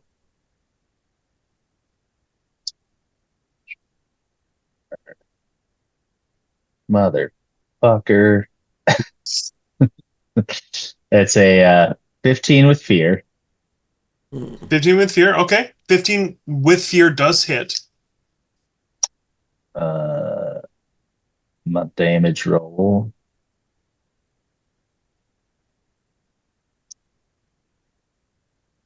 Fucker.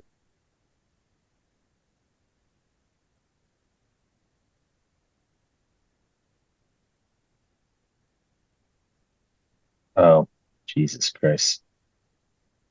That's a 2. 2 damage? Yeah. You just go in there and then chaos. What does this look like? What does the chaos look like? It's just raw energy coming straight out of me, man, right towards his nards. Sending all those neggy vibes towards his balls. Just bad hillbilly vibes. I'm like tempted, like I'm on the verge of going into the beast form, so I just kind of like, I don't know, angry yell, not quite a howl yet. Yeah, to like lesser effect than I want. How do you want to do this? Do I kill him with my 2? Yeah. Yep. You kill him with your 2. So Yeah. he only had 1 HP left, and you got over his minor threshold. So the thresholds in 1.3 are all for almost everything. At least if you do any damage, you're going to do 1 HP. Right. So there is a little bit of a like, do we just kind of like poke, and it still kills, kind of. But at the same point, for this one, Jeff, you did 5 points of damage of 9, which is almost unheard of. The game technically tops out at 3. You did massive damage, which gives you 4, and this thing has a vulnerability to physical damage based off of a passive thing that gives him an additional HP damage. So there is a lot going on here that did that. So there was a lot of prep work from a rogue knife stab balls that prep for this one tiny steal. You get to steal someone else's kills now. Yes, finally. I've been waiting to steal these kills. I think, I'm just like, he said it's not for sale. I just whack him in the nuts with my short staff. Get. Go on, get. Yeah, exactly. That's a get. That ain't your shatters. It shatters and it like falls to its knees. Both of its arms fall off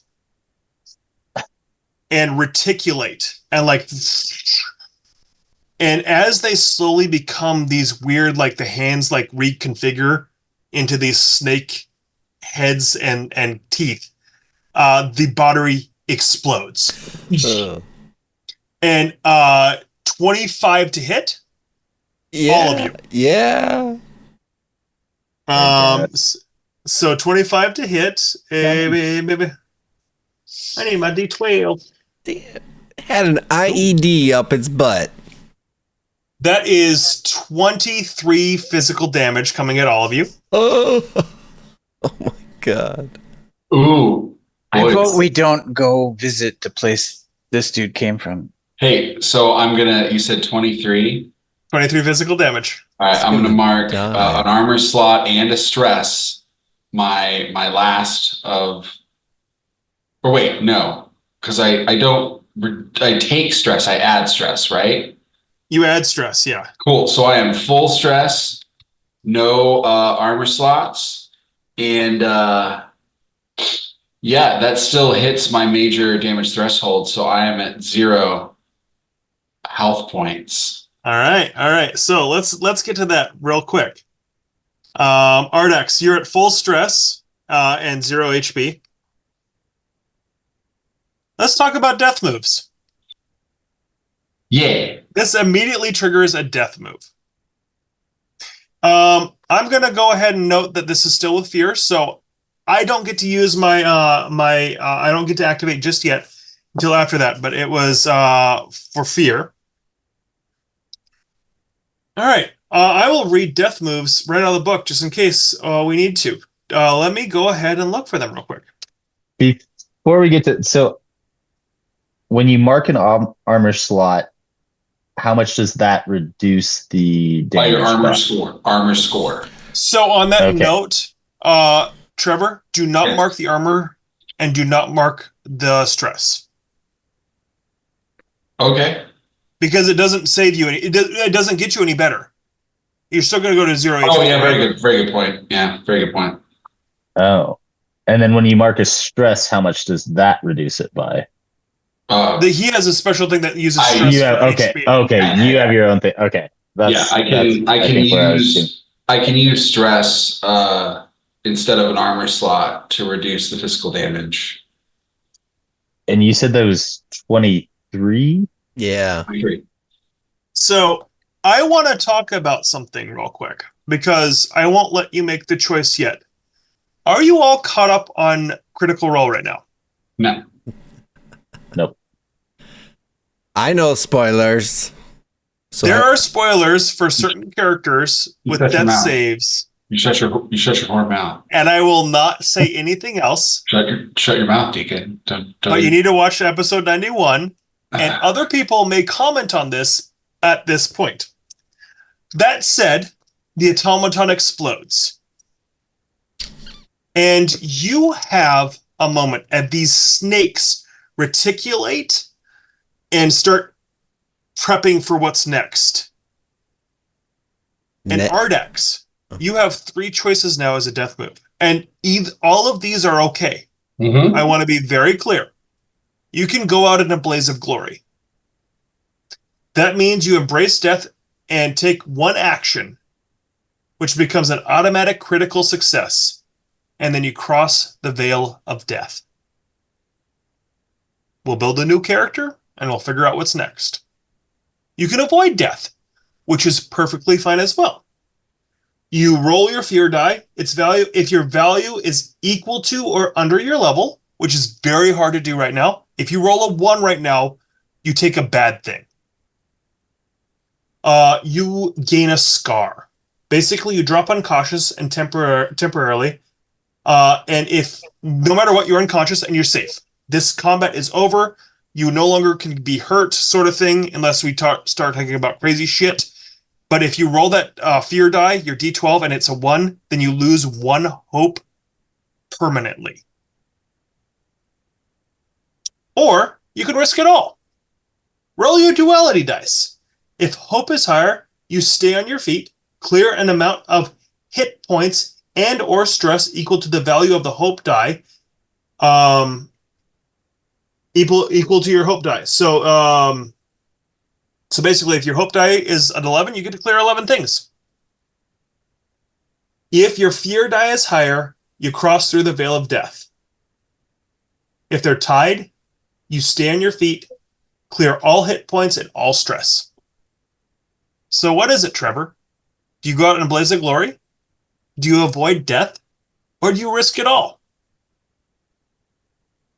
Ardax has been with us for 3 sessions. What's your choice? You know what? Fuck it. I got an upsetting email earlier, but otherwise it's been a good day. We're gonna risk it all, boys. Let's do it. Let's do it. Let's do it. Risk it all.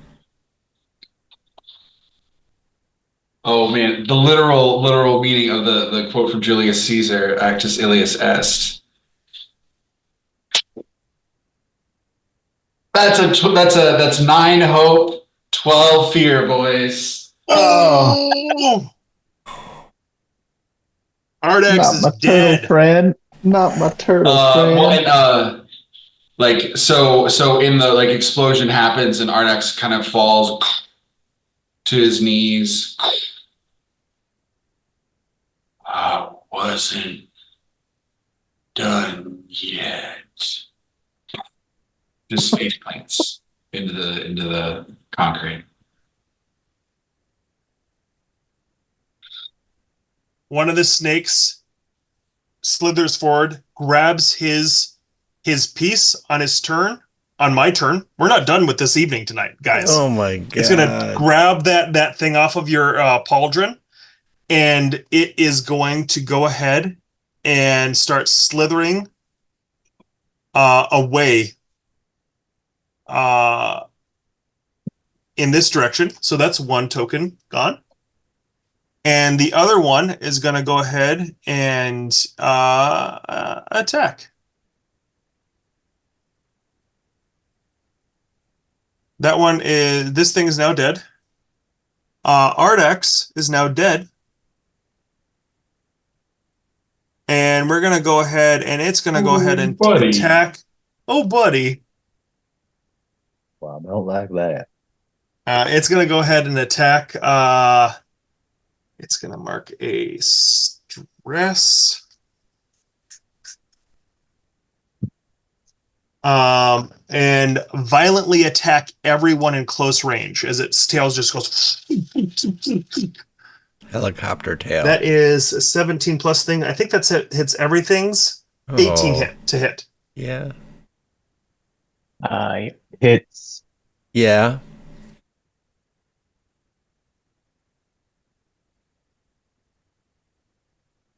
That is 6 physical damage to anyone it hits.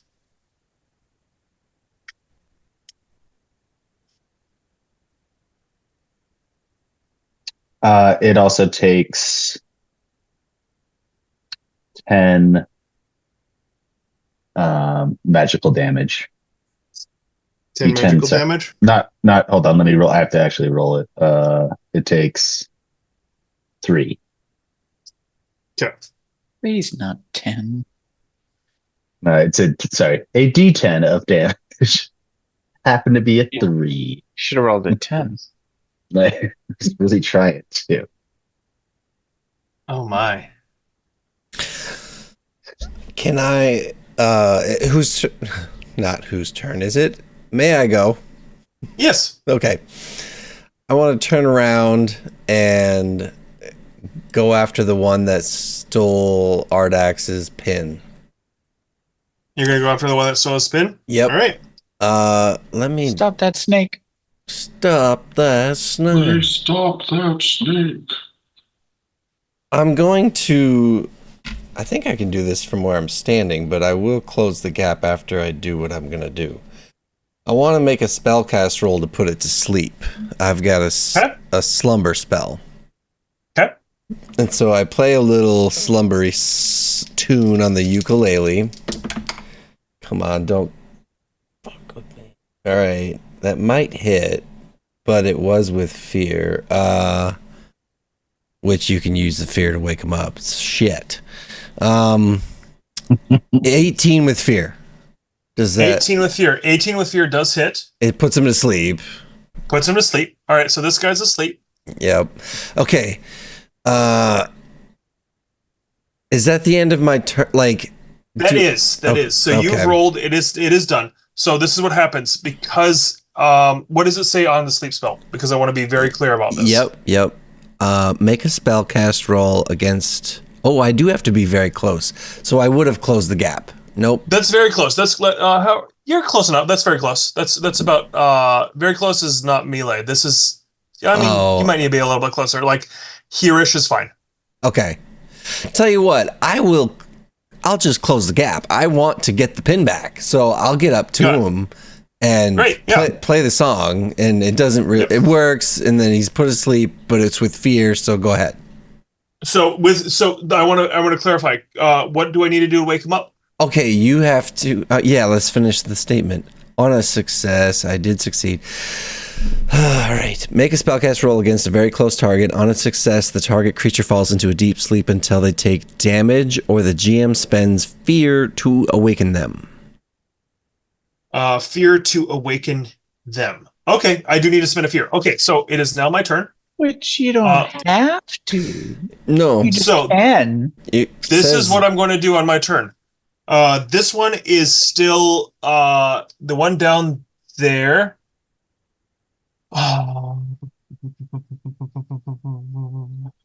Is going to continue to spend more stress and do the same thing it did before. Sweet. It is 16 to spin around and go crazy. Does 16 hit both of you guys? Yep. Yes. I think we're all gonna die. 7 physical damage to you guys down there. Well, I think I'll have to spend an armor slot to make that one HP instead of 2. Agreed. Ditto. Mm-hmm. Okay. So you guys take that. So that's that one. And I'm going to go ahead and spend 2 action tokens to get a fear, which I'm going to go ahead and use immediately to wake this guy back up. But that is the end of my turn.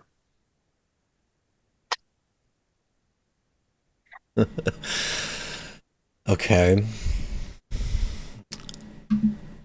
All right. So these things haven't taken any damage yet, have they? Above the tabletop? They have. The one of them actually has, absolutely. The one down here has. That one has. Okay. Yeah. Well, I did something. You guys go. Yeah. I'm definitely going beast form, I think. Yeah. Well, would you putting him to sleep, would that have counted as an attack? No, Ye- it was an action. yeah, as an action. So no one's attacked ahead of me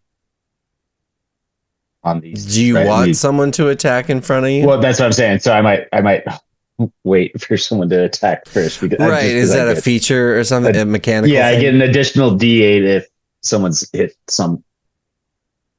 the enemy before me. So Did when that thing grabbed the pin, like how so? I mean, are these basically snakes, mechanical Yeah, snakes? like Did it swallow this it, one- or It's still in the mouth. This thing it almost looks like it can't even attack. It's made of glass shards at this point, but it is intent on going north.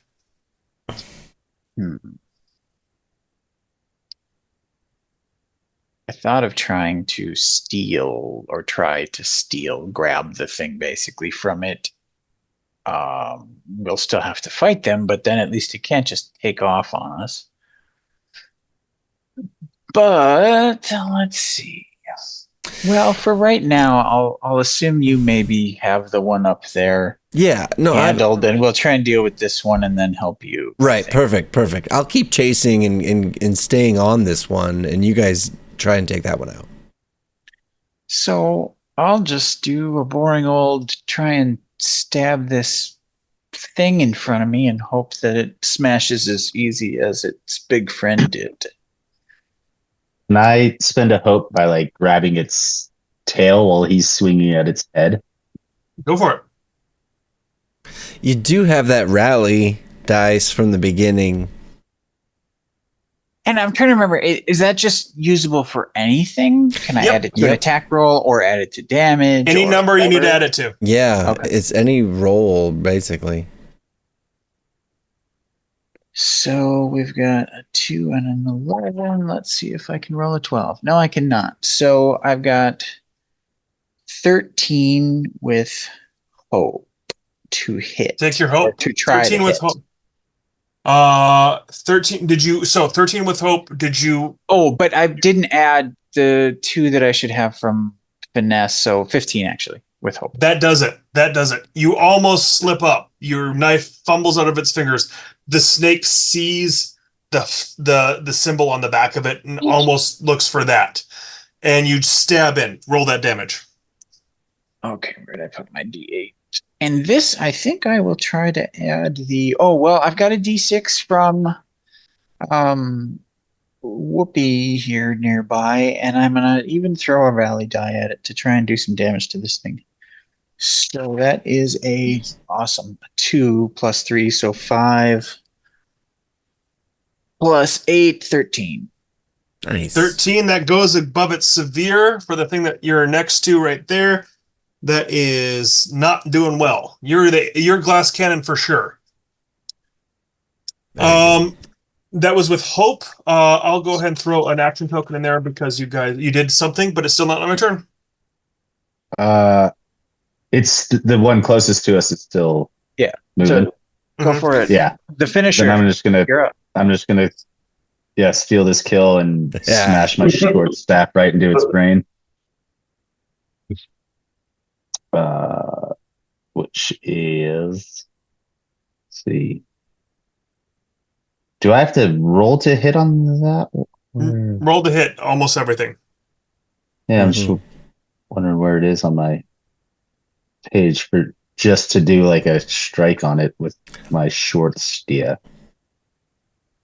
Should be under your like active weapons, right? Yeah. Yeah. Yeah, you've got it's so it's 2d12. Oh, sorry. There it is. to hit. I sorry. Computer is lagging. I got it. My bad. It's all right. Fuck me. 17 with fear. 17 with fear. 17 hits, so at least you roll damage. Might kill it. Yeah. Get this. It's a Still, my damage. It's a That's 2. another 2. it might do it Yeah. though. You know, Hey, But Yeah, I also get a plus D8. So if I need to, I can do plus. how do you D8. want to do this? How do you want to steal 1d8. this? Just like I said, like I held its tail, Jeff hit it, and then I just like conked it on its head with the And base of my short staff.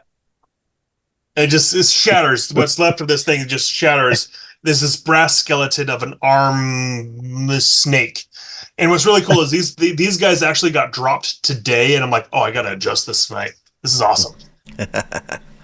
Well, this is adjust. This is a adjust. He's like, these guys are awesome. I gotta kill Trevor. I'm gonna kill Trevor with these things. These guys, excuse me. Trevor These talks guys way did too not slow. I kill have to Twilight. murder him. No, they did We have not. 2 hours. All right, so this one is completely demolished, dead. But you rolled with fear. Mhm. This little token right Just here. rolling with fear and rolling 2s is damage. That's all I'm doing tonight. I'm taking a fear token and not taking my turn. I'm going to, since I'm near the one that's got the token in its mouth, I'm going to use, I don't have any hope, so I can't use my experience to modify it, but I do have my rally dice, so I'll do that. Oh, by the way, the rally dice is only a D6. I don't know if I told you guys that. It's not a D8. did. Okay. Yeah.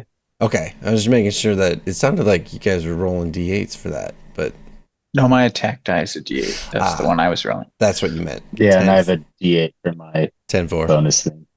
Okay. So here is, what did I say I was doing?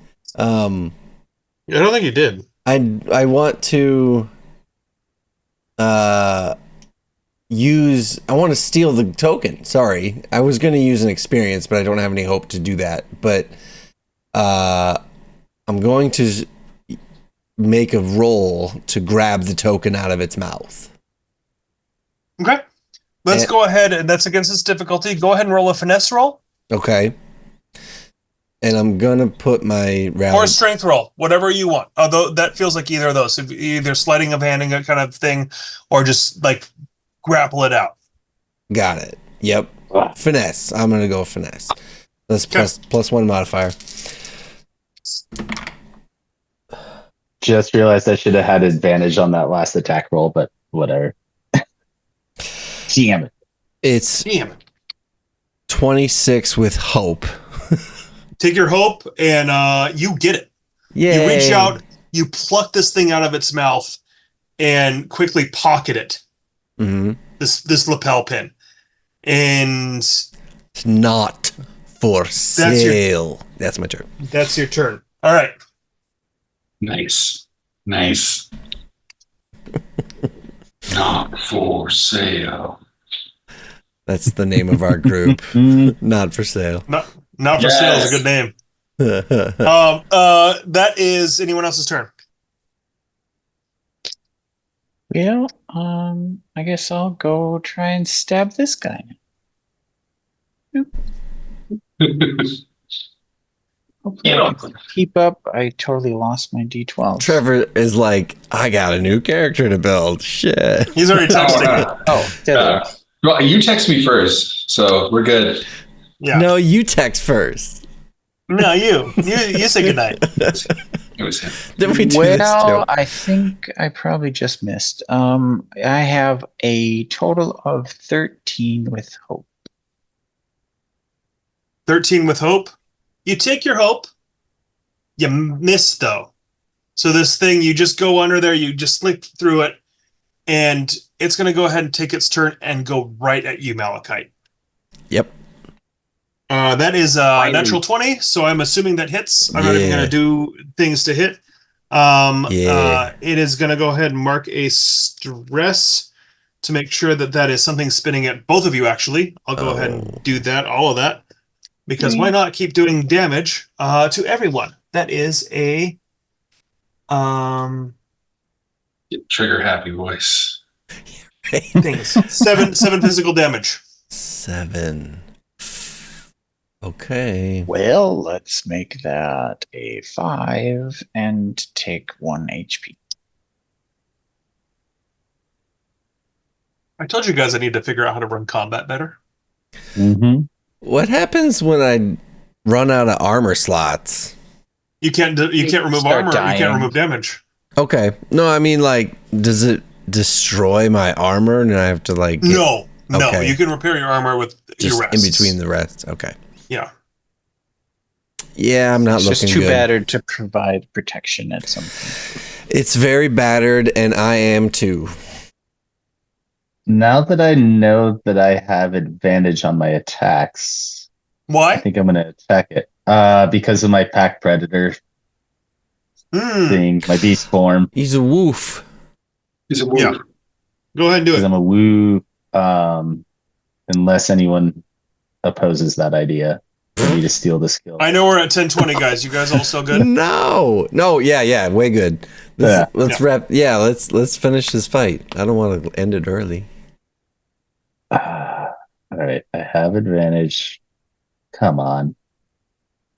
Yeah, 23 with hope. Yes. 23 with hope. Hit. Roll that damage. Finally.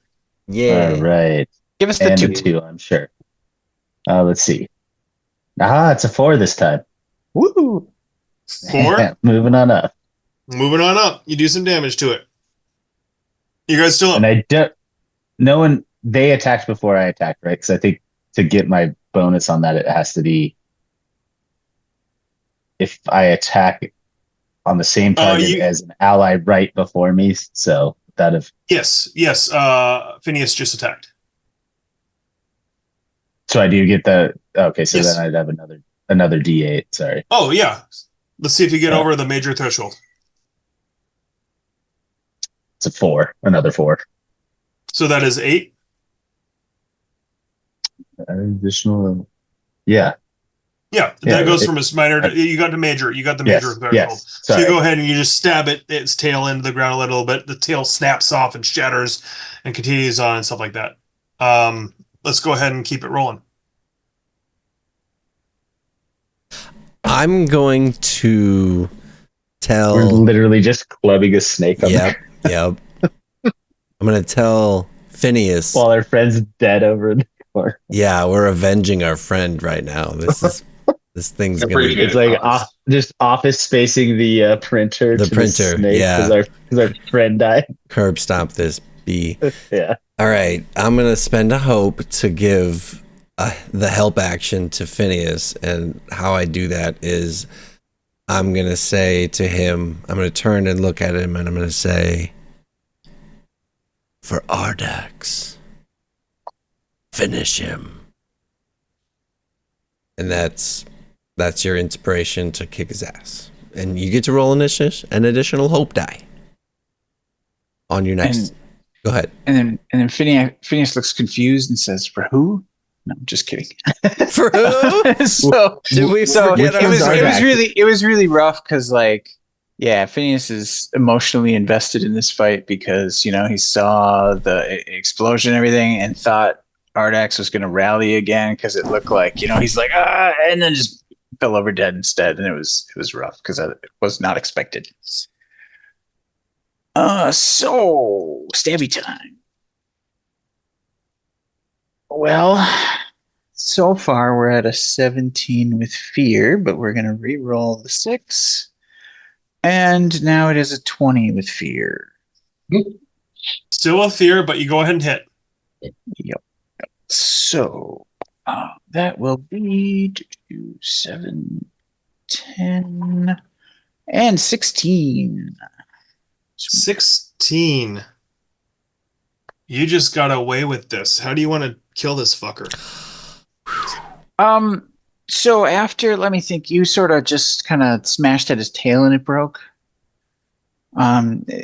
Phineas is instead of just trying to stab him, he just lunges down, grabs him, and smashes him on the ground to try and do damage. Basically, using his own body to kill him.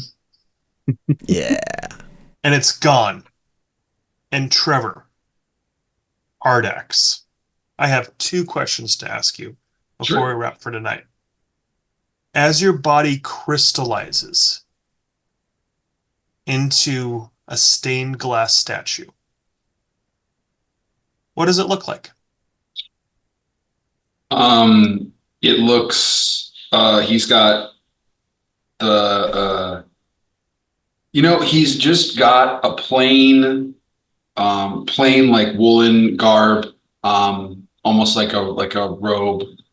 No metal in his face, on his arms, and he has a pickaxe that he's leaning on, like you saw him lean on his maul. And the only signs of metal on him are a metal, like where the pauldron would be, just the one pauldron, and it's dripping blood down out of but he looks at peace. He always looked at peace.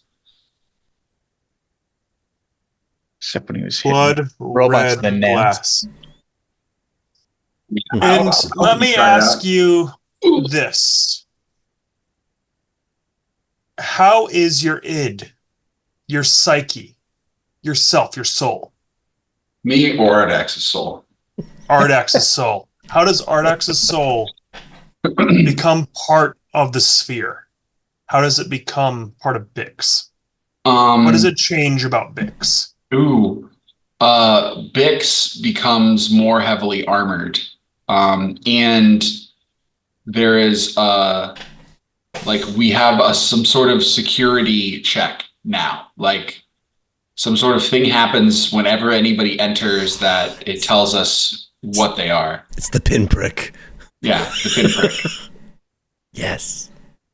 And you hear Ardax's voice as your rings become cold. Your symbols become cold. As his last moments. And you hear his last voice, and you can interpret this however you want, Trevor. Something's happening to the Strider. Mm. What would you say to warn them?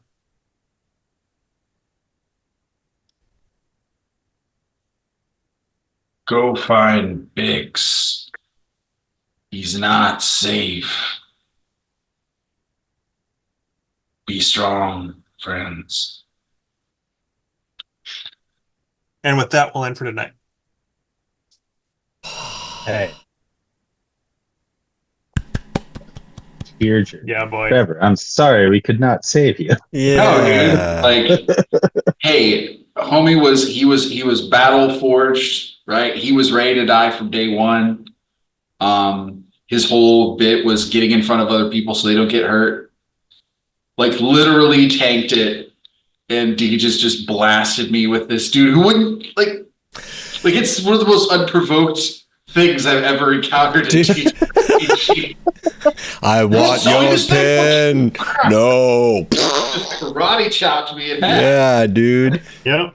Yeah. But I'm really happy though that we got to have this experience. I'm so sad that Kyle isn't here.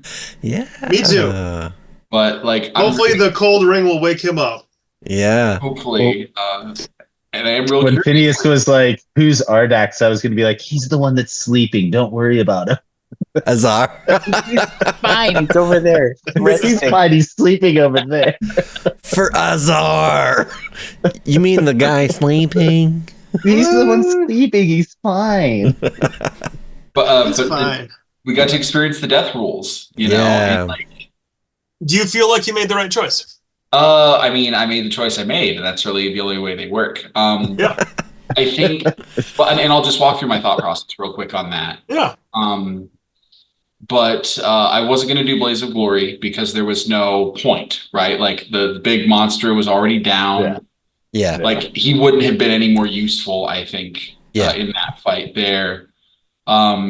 I didn't do the Scar because we just got him, right? Like we're still relatively new, and I thought that like he's already battle scarred enough. Like I feel like it wouldn't add to his character. It would feel almost redundant, or it wouldn't play how I wanted. And I thought, frankly, if he dies, that will bring the group together. In a Yeah, way boy. that works, right? Yeah. So I decided, you know what? Let's put it in the dice's hands and did the risk it all. And that was one of the most satisfying PC deaths I've ever had. Yeah. And you've had them for 3? 3 sessions. And and a very satisfying end. Yeah. Yeah. So, Trevor, when you build your next character, don't answer the connections yet. Put everything together. I'll go ahead and clarify for everyone here. I don't know what we're doing. This is a little bit off the rails. There's a little bit of like, hey, bring them in the right way. Feel comfortable making someone from anything here. If you know what, Trevor, just so you have it. Yes. I'm going to leave the map up. If anything feels, I'll give you a couple of freebies. But if anything feels right on that map from a name and someone that might be in Ortu, feel free to let me know.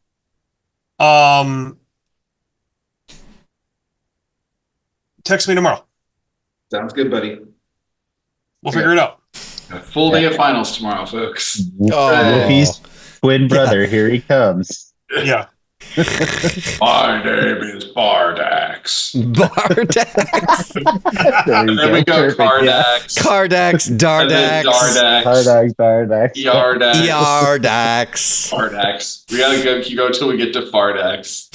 Fart. Well, no, you start at Fardax because we're Old Dagger Farts. Yeah, Fartax. Oh gosh. So yeah, I actually laid out some of that stuff on here too. So that map is all on here. That's so cool. Neato. I love it. Yeah.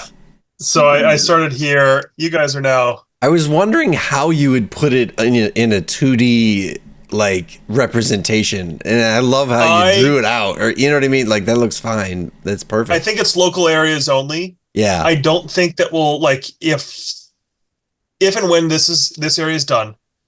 You know what? No, not yet. No When this area is spoilers. done, I went too fast last time. When this area is done, we probably might just I might just pinprick somewhere else and just figure out what that is. Right. Yeah. On the 41st And day. it might be near something else that we've seen before or something like that. So you have like some soft border towns, and the Luuftians might still be trying to find their lore over there or something like that. Love it. Love it all. Awesome. I think you actually, Yeah, because of some of absolutely. the stuff that we've done, Trevor, you have some ideas of how to build in this space now too. We built stuff together. Oh yeah. I love No, that was rough, but good. a great session. Thanks Go all. beat it. Yeah, Go absolutely. All right. Good Thanks, night. fellas. I'll see you in a Yeah. see you in a week. Yep. See you in a Next week. week. Let's see who Trevor comes back.